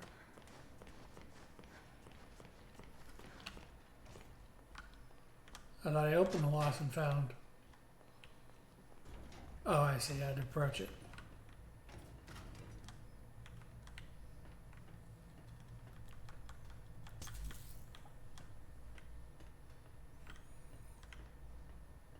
Let's see. Oh, thanks for telling me I need to flow through that. I would have actually never figured that out because I had no idea you could go through like small openings like that because they never explain it. Hidey spot. Oh. Hey, a schematic.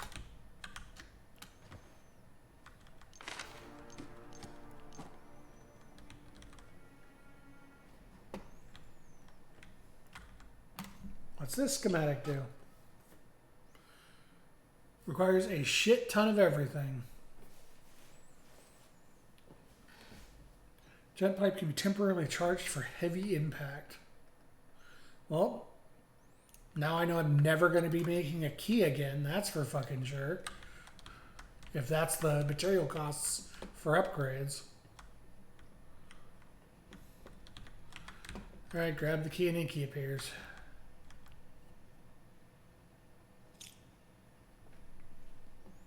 Or not. So half expecting him to appear because there's a save point in there. What?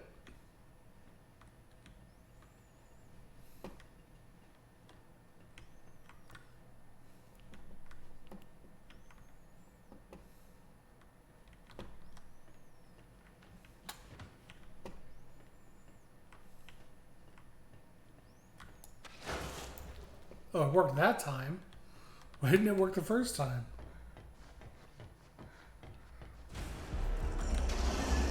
Oh, okay, well.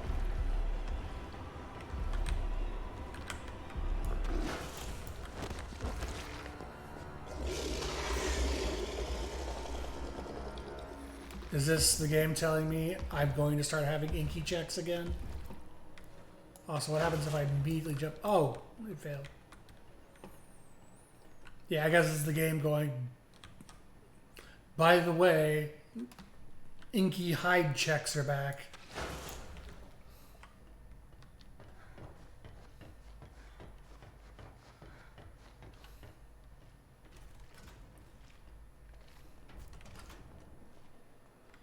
Also, you didn't do a very good job of clearing the area, Inky. Yeah.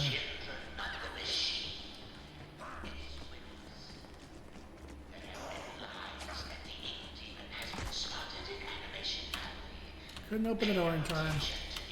Don't have any stamina. Gonna die.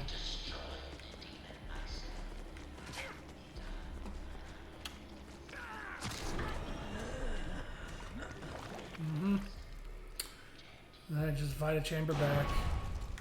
Oh, that's lovely. I guess that's game over because I didn't have any time to find anything. What a great mechanic. That triggers right after you respawn and you don't have your bearings.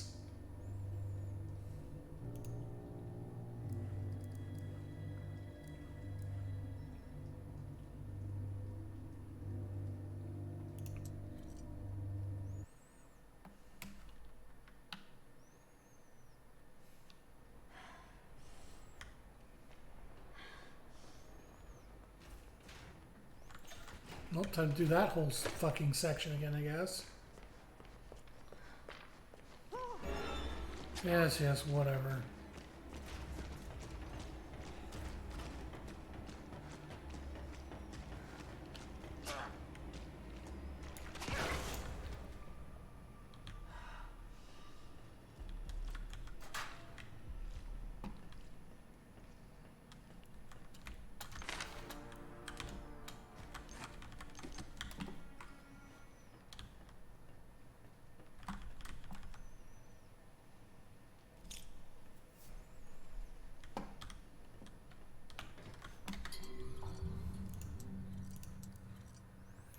Guess I need to do this more often.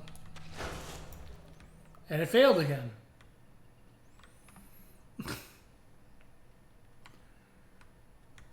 Yeah, after this, I don't care what they put out. This is pretty much...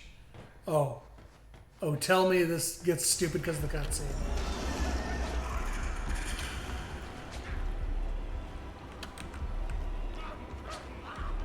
Oh no! I'm invulnerable because of the cutscene. Oh no, I'm not. Kill me! Kill me! Do it! Do it! Ah, he can't finish me during the cutscene. Oh!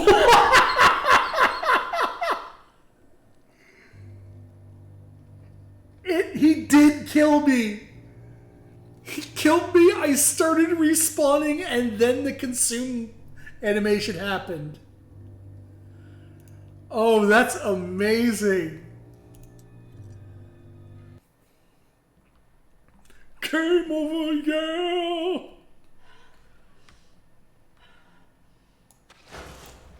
That's why I check this kind of shit all the time. The game just breaks in stupid ways sometimes when you check these things.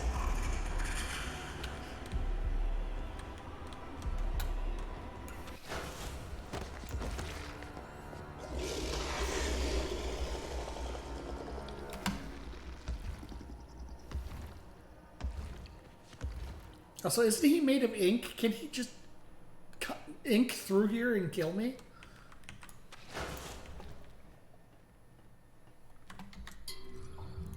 Oh my god, that's amazing. I love breaking games like that.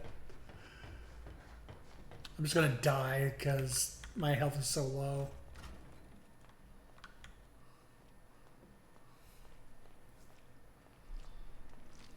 Hey buddy. You ready to kill me? Okay, well you suck.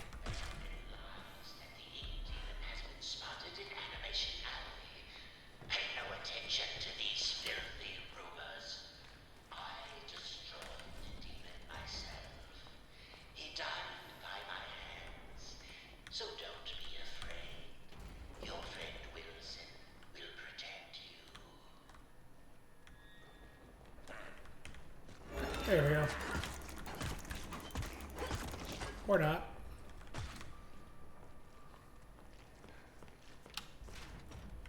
Oh, there's vendables in here, so...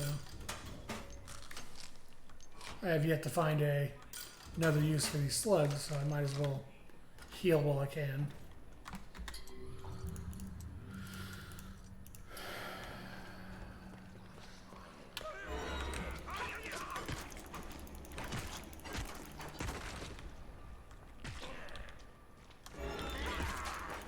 Oh, you can just kind of... This slow-ass sidestep dodges their lunge entirely. Wilson knows our purpose. What is it? What is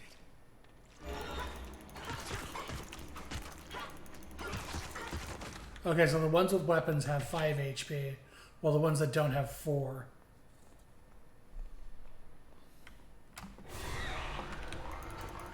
What the fuck?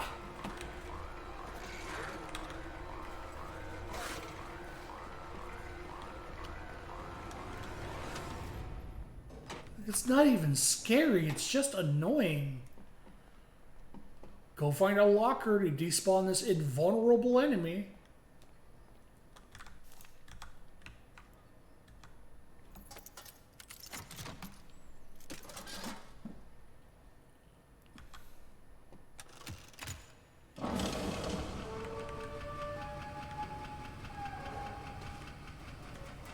Oh, hey everybody. I don't know when you spawned in and decided to gang up on me. Oh my god, why is there so many of them? Fuck it, just kill me. Just spawn down here.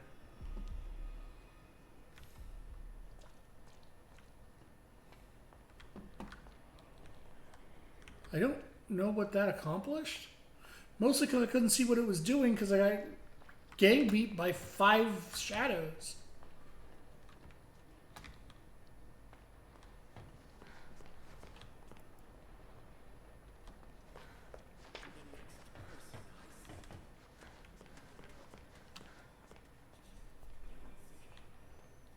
I guess it's supposed to give me access to the elevator now? I don't know where the boxes on there went. Yeah, this has burned any goodwill the first game had.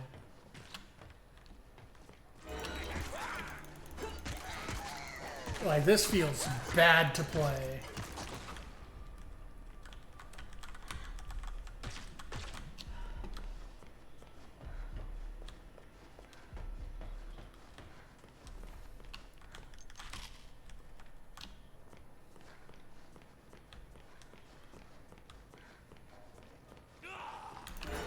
Yes, Gua, buddy, Gua.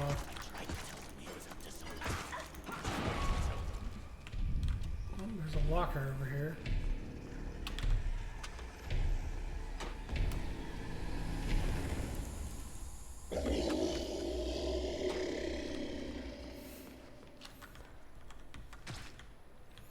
Let's switch over to 14 to be a better paladin. Was that a spite? Well, that's not too hard.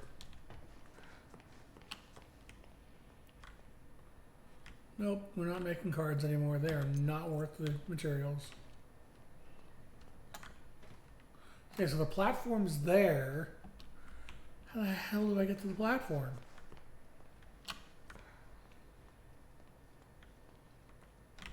What was that? Like, go through one of the bed areas? Like, is there a hole? No. Also, I like how they talk normally when they're alerted, like, oh, what was that? But as soon as they see you, it's...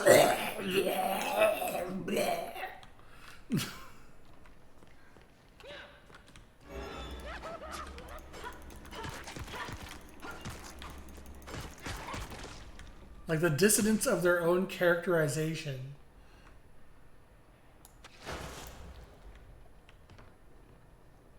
I guess I just do this.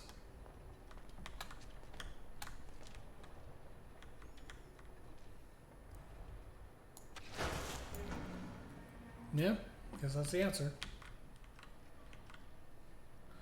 Without fear, there is chaos. Yeah, of course.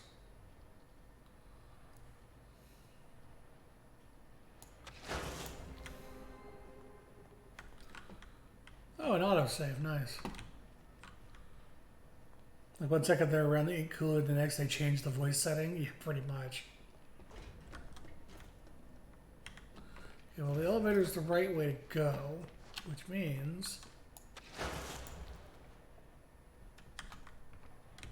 fucking serious. I want to go that way now. There we go. I have to jump and use it.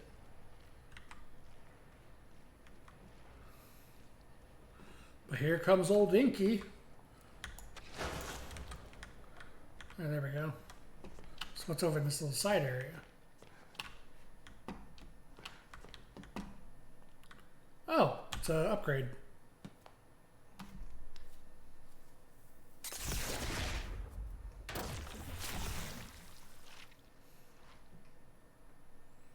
Ability. Permanently upgrade your ability cooldown. Yeah, I'm going to take that because health doesn't matter. Because Inky auto kills you. And dying to normal enemies doesn't do anything. And stamina doesn't matter because you get so much of it. Ability cooldown is the only one worthwhile. Oh, and a hidey spot just in case Inky shows up.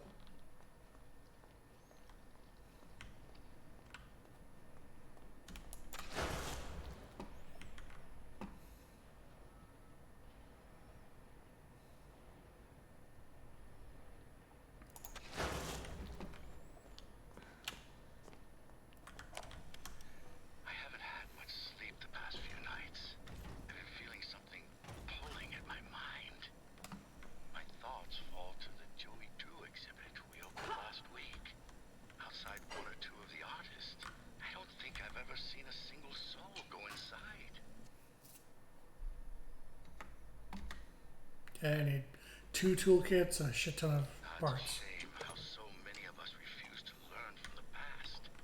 The past can give us our greatest lessons. But still, ever since we moved in Joy's old things, there's been a strange feeling around Archgate. Like the ghosts of long ago are wandering about, calling out to me.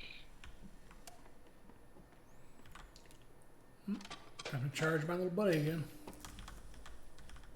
Oh, it's already charged. My bad. Oh, hey. Well, time to recharge it then. All this game is making me want to do is play BioShock again.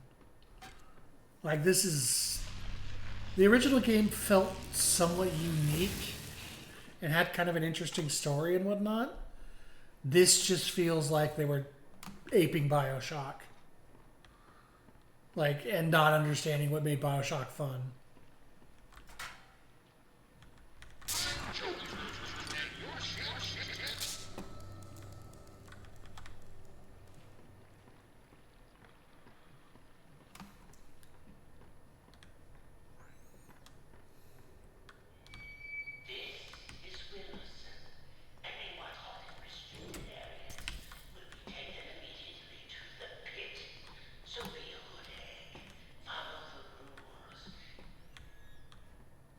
Thanks, Wilson. I'm just looking for a safe spot right now in case Inky shows up. We're in and out like rats, scurrying all over the place, people shoving and pushing. The way this elevator system is set up, you'd think we only had 10 employees working here. And 8 times of the day, this hall is full of people waiting to go up. Right around quitting time, you're gonna have to grab a magazine and wait your turn. It just goes to show that Joey Do Studios really did grow too much too fast. But I hear there's more than one way to escape this rat's maze. I'm gonna go do some asking around.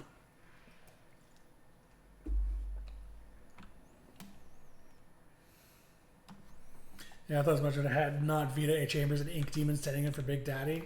Even Big Daddies are better than what they're doing because Big Daddies patrol areas. Oh, there's a safe spot. And you can like deal with them eventually. Ink Demon is just on a... It's an instant game over on a constant timer. And it's not fun. Because it doesn't really do anything. He doesn't stalk you. He doesn't really add anything to the game. I just wanted to see if there's something was going to pop out of there. He's just a instant game over timer to force you to use hide points. It's not a fun mechanic.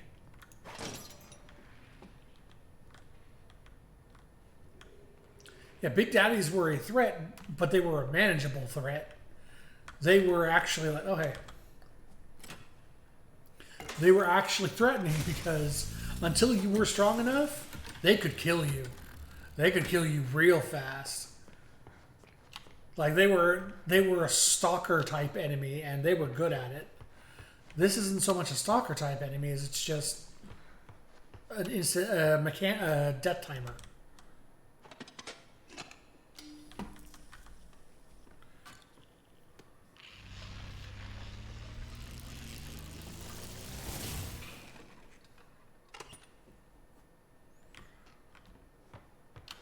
Like, I'll go so far as even saying that this does this mechanic worse than Clock Tower 1 did this mechanic. Like, Clock Tower 1, you had the problem of Scissor Man just showing up randomly, and you had to find safe places to hide to not die to him. And this is an SNES game we're talking about. Like, it was actually pretty well done, too. The various locations where Scissor Man would show up and stalk you around the house, that kind of thing, was actually really well done. And he wasn't stoppable. You had to run and hide. And he could just pretty much show up anywhere.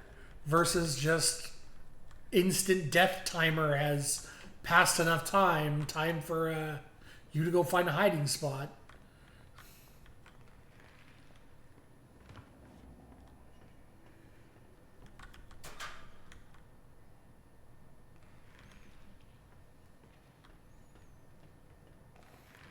There's so many games that have done what they're trying to do so much better. And it's really disappointing given how good the first game was.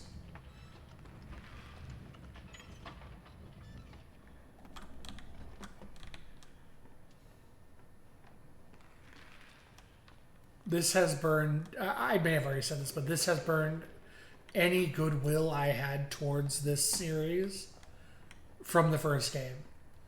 I have zero interest in any kind of follow-up after this. Because it feels like the first one was just a lightning in a bottle situation.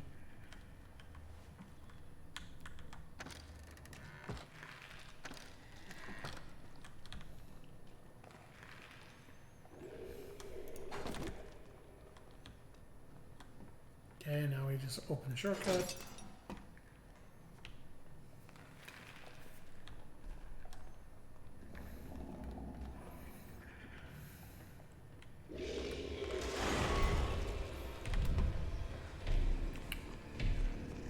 Well, there's a safe spot here.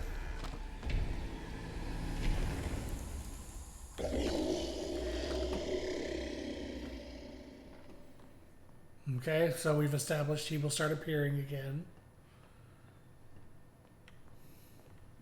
Like, this has the same problem the Emmys do that I was talking about earlier. In that, can I just go up? Is there not a reason to go in here? Oh, this is a secret spot. Got it. Oh. We live in the ruins of the past, forever lost in the shadows of those who came before us, blended souls to make something new, birth of a machine in a world we cannot own. But the ink demon lives in all of us, a voice that calls us with a purpose. We know it's a lie, but his intoxicating pull is strong. He is calling, always calling. Can you not hear him? Yeah, get it. Cult of Bendy.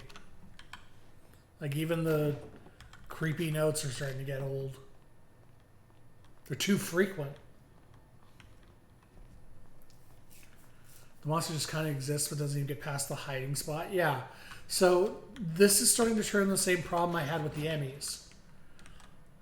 I'm safe from Bendy or Inky until Inky appears. Yeah, exactly. It also has that exact problem. It just breaks the momentum of the playthrough instead of being any kind of threat.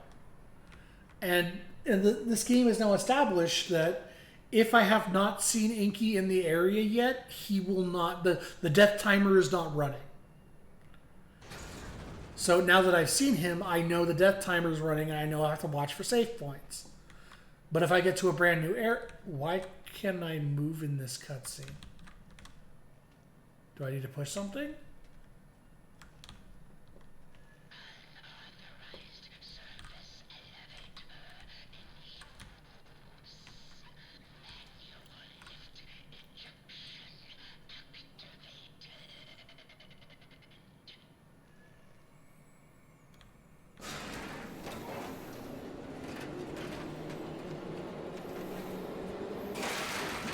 Yeah, they've pretty much just they've had the same problem I was talking about with Emmy in that they've established, like, oh, there are only certain locations that Inky will appear, so I'm safe until he shows up.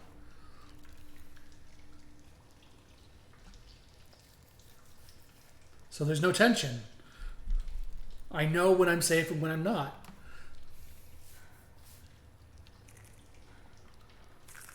Oh, ink eggs. Oh, that's probably going to be an incredibly annoying enemy real soon. Because they died in one hit.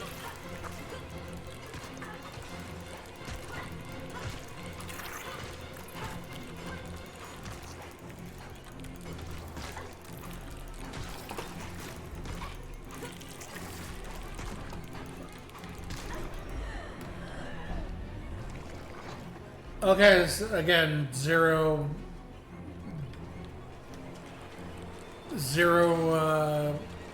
issue with dying.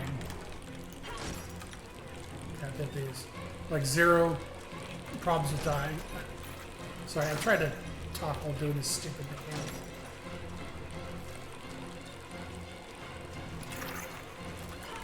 That was not one. I have to run around and hit these.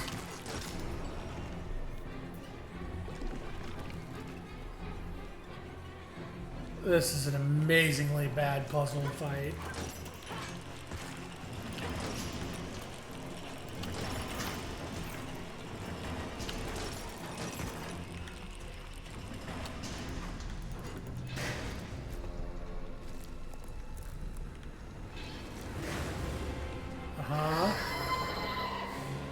Is it just gonna kill? Oh, I'm just gonna die to it real quick to test something. Oh, there we go. So it consumes me? Oh, that is a vor death.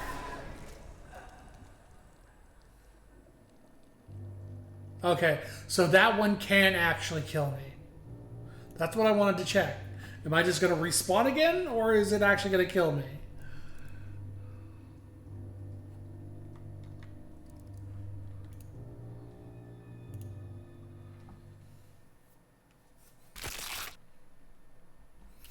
And the fucking previous screen flashing whenever you load the game is so stupid.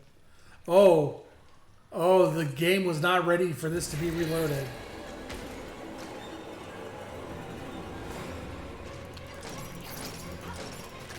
So I have to run around and hit these 3 times.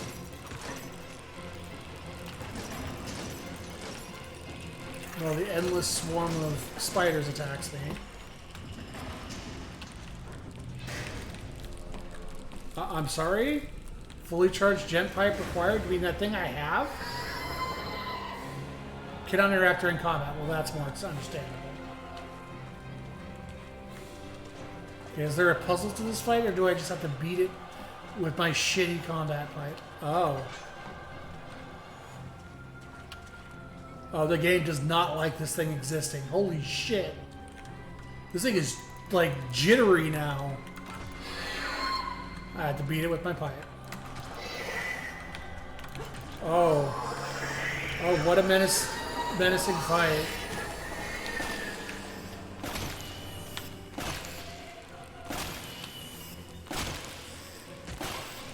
Okay, well, can't do anything about this, I guess. Just have to run away from it. I guess let these little shits kill me because I can't hit them. So I can die to the little spawns and not die. So long as I don't get hit by this thing, I'm fine. Which is so incredibly slow, it literally can't hit me.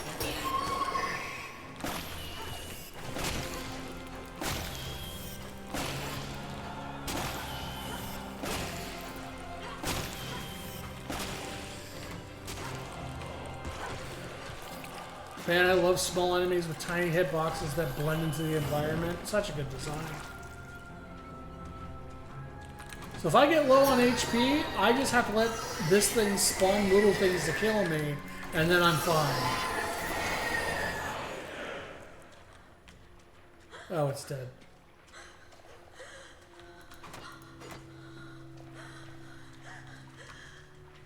Man, I hate to say it, but combat in this game is fucking garbage. And they're trying to have their garbage combat do the heavy lifting. And it's not good.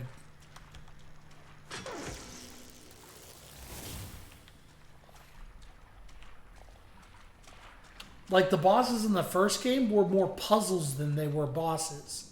Like when I had to run around and hit the little pillars, I thought that was going to be the boss fight, but no. No, then I just had to do a really slow and monotonous whack the big spider with my pipe section.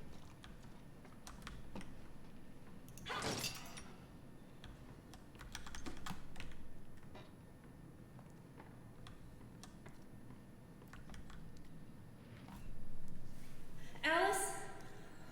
Alice is the Fontaine of the game. Alice? Audrey, where are you? I don't know. It's dark. I don't know what to do. Wait there.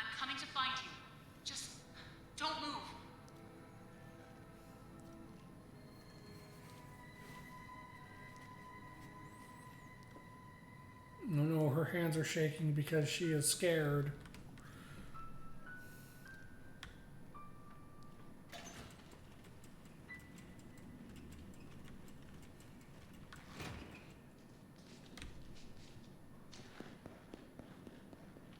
I can back away from him during the cutscene.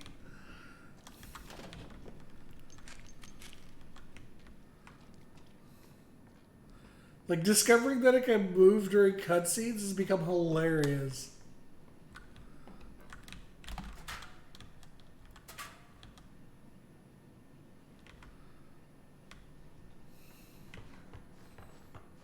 Oh, man. I just... Well, I'm going to finish it. Like, I haven't abandoned the game yet, and if I didn't abandon Terranigma, I'm not going to abandon this. But, boy, I can't wait for this to be over.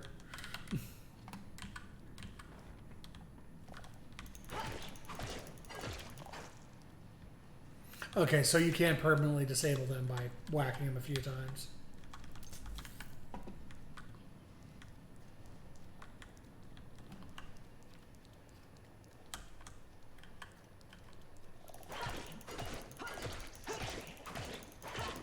Oh, I'm glad I have to whack each one 3 times to disable it. Can't hit it as a group.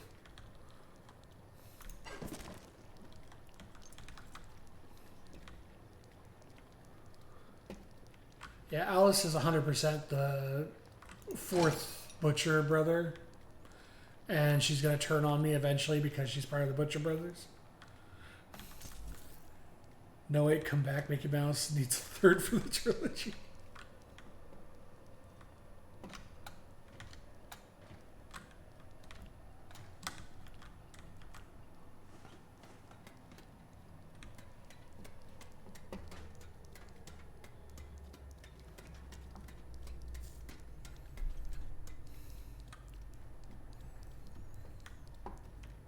Yeah, this has become a situation where the first game felt like someone's vision, like they fleshed out the world.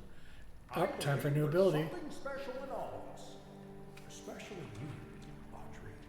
Who are you? Don't you know me? Take a good look.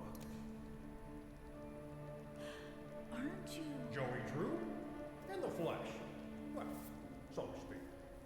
Come on up. Let's take a little walk. There's something I want to show you. So yeah, the first one felt like someone fleshed out this world and wanted to make a game about it. And it actually felt like a good game because they were like, they wanted to do justice to the world they made. This feels like a cheap cash grab after the first one was successful. Because there's so many like little things that any basic ass QA would have caught that are in this game, and design decisions that are terrible. And yeah, I felt like the first game was their vision, and this one was just, well, I need more money.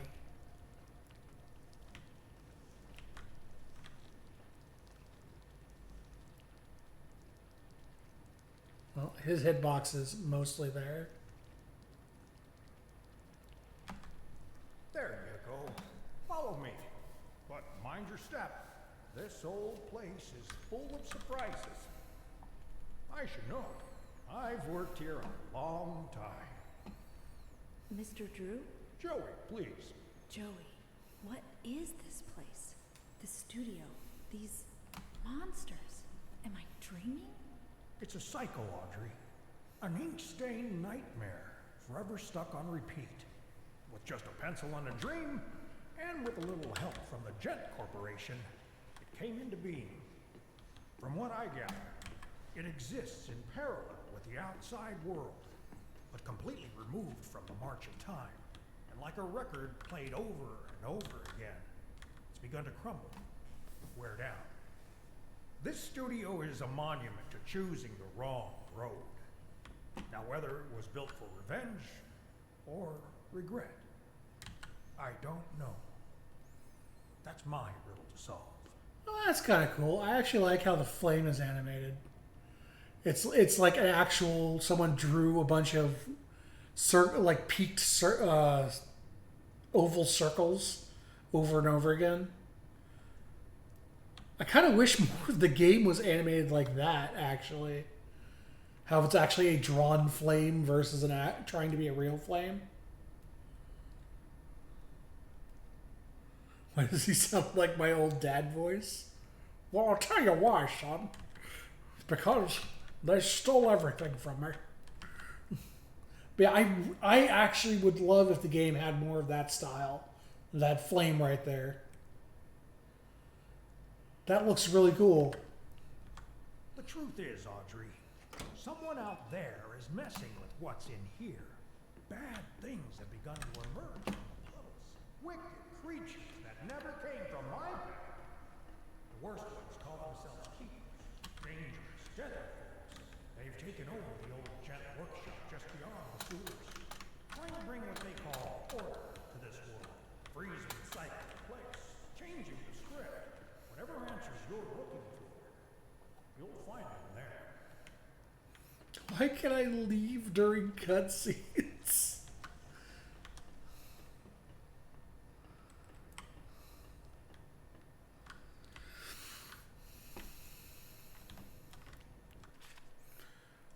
Every great story begins in mystery. Although these things may seem dark at the start, the truth will illuminate your way. Don't be afraid of who you are. Fear is only what you may become, and banish it away.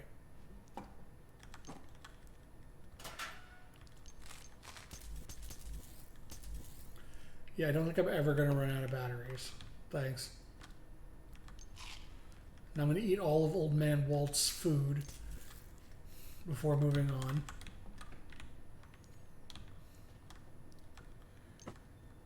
Hey, what did I just pick up? What was that? I was just kind of mashing E.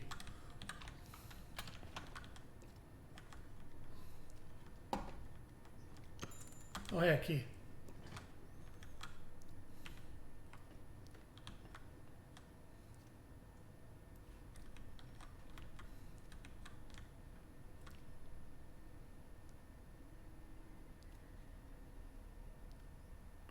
Oh my god.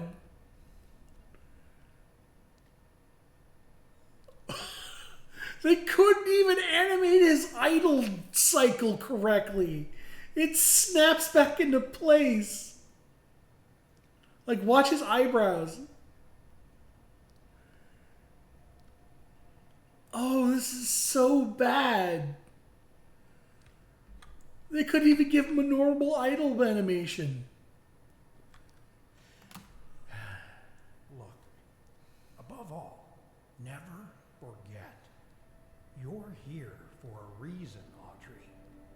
There's always a reason, even when you can't understand it. You made this world. Why can't you fix it? Because I'm not the man.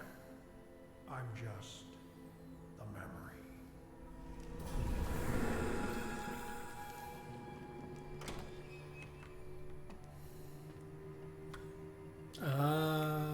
Like a grave. Do you get it? Do you get that he's dead?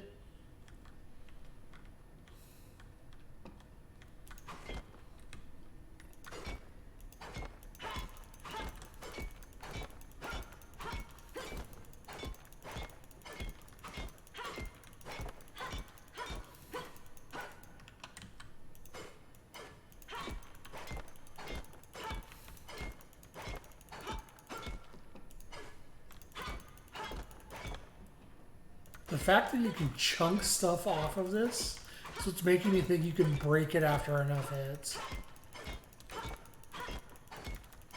But no, probably not. Well, Joey lived to a ripe old age of 70. That's pretty decent.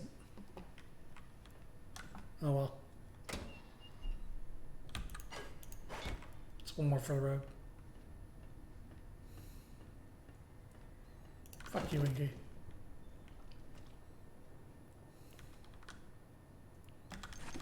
More crap. Don't ever lose hope. When in doubt, the answer you seek is usually nearby. We all have dreams, ghosts in our past, but this ghost can give us a path forward. I thought that was Gather's Garden for a bit. It might as well be.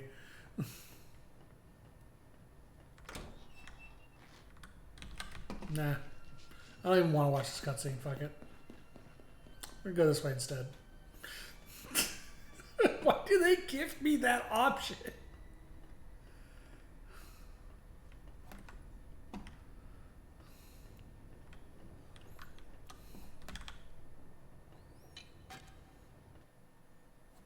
Two metal short.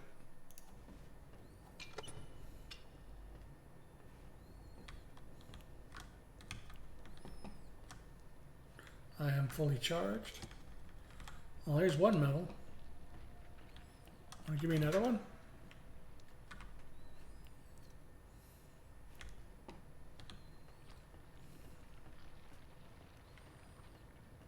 Okay. Want to give me one more metal?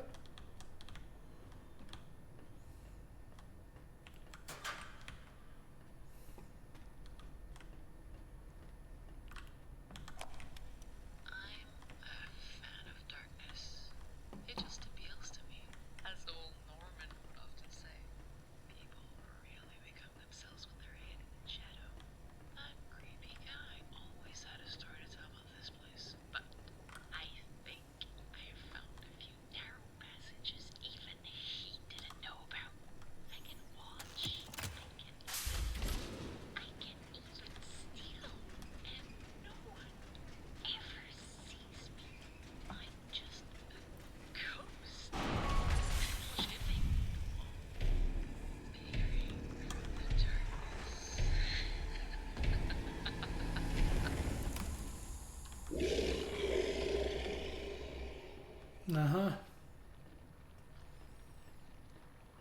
That doesn't even faze me anymore. I'm just like, okay, well, time to go to the Heidi point again. Oh, yeah. Yeah, jump against that ladder. Okay, so here's the question. Why does jumping use stamina if I can still jump when I'm out of stamina? Why does it even use stamina then?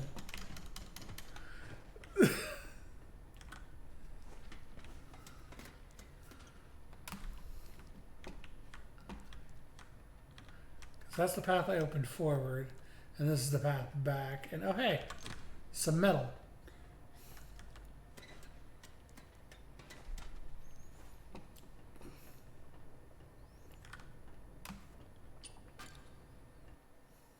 Upgrade. Make it even dumber and bulkier. Shock pipe, huh? Use shock pipe to launch a devastating series of heavy attacks against your foes, but be warned, only lasts a short time. Use tab to activate when your gent pipe is parked.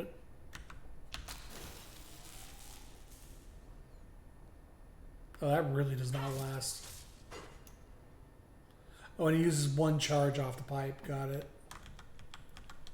Then I'm going to do this. And real quick. Oh, he uses two charges.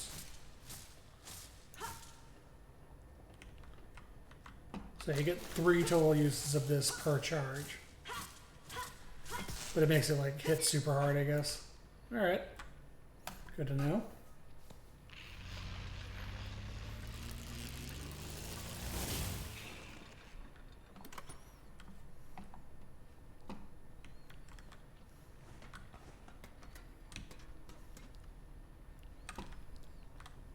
I mean, that's totally not, you know, a variation of electroshock plasmids in Bioshock.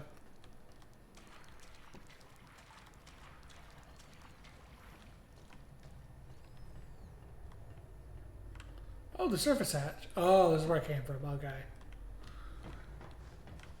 I didn't realize he had walked me back around to the same area.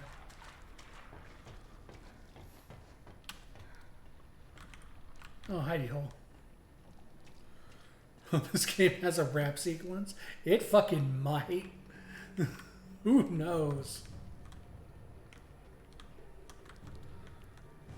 Feels like the game to just kind of have one.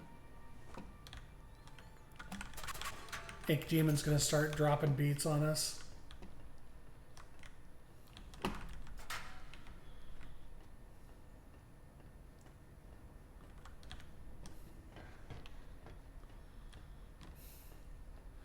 Man, that Father Gascoigne can really light some bars. Nope, nothing there. Think Demon again to kill and do a Fortnite dance? That would save it for me. Ink Demon killing me and then doing a Fortnite dance would be amazing.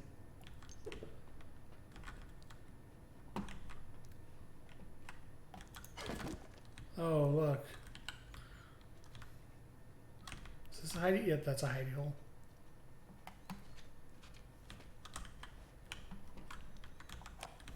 You gotta follow your inspirations when you're a musician. Stick to what you know works. But when they built the new studio buildings, they all but filled in my office down to the old sewers. Turns out, I've gotten so accustomed to working in those disgusting conditions that now my office doesn't stink. The lyrics I write do. So when Jen started digging their massive utility shaft between their place and ours, I knew it'd be just the right spot for me to move in. Now I've got a song to my heart and a creative stench up my nose. Boy, you gotta love when he shows up and interrupts an audio log. That's just great. Oh. Good.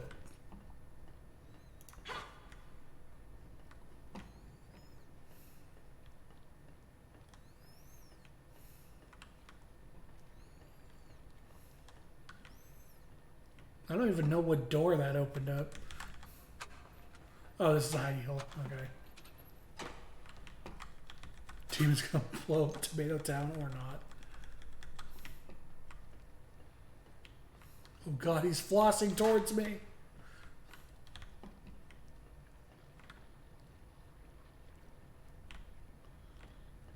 Is that where, yeah, that's where we came in, so what's that here?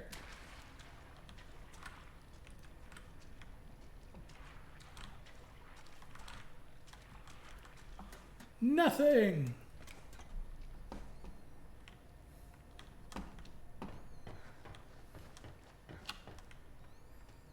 Alright, well, I'm gonna get in this closet real quick.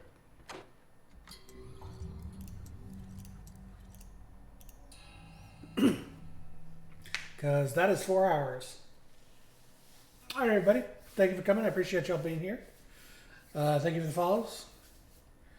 I will be back next week at 5 per normal. Or 5 probably Monday as per normal. I hope we all enjoyed the stream. I did not enjoy this game. Yeah, it's not great. It absolutely feels like a step down from the original game. Well, a few steps down, actually. Like they were running down the goddamn stairs in terms of quality. But yeah, I'll be back with this, more of this on Monday at 5. And hopefully it gets better. I seriously doubt it, but we'll see. Also, I am going to oh. Actually, no. I'm going to send you all over to Nox, because he is playing World of Final Fantasy, which is not a great game, but not a terrible game. But you guys, Nox can use the viewers. So, y'all give Nox some love for me. Have a good night. Hopefully see y'all on Monday. Peace. Although there are innumerable ways for one to die, our danger-seeking prince has come to know a sizable variety. Oh no!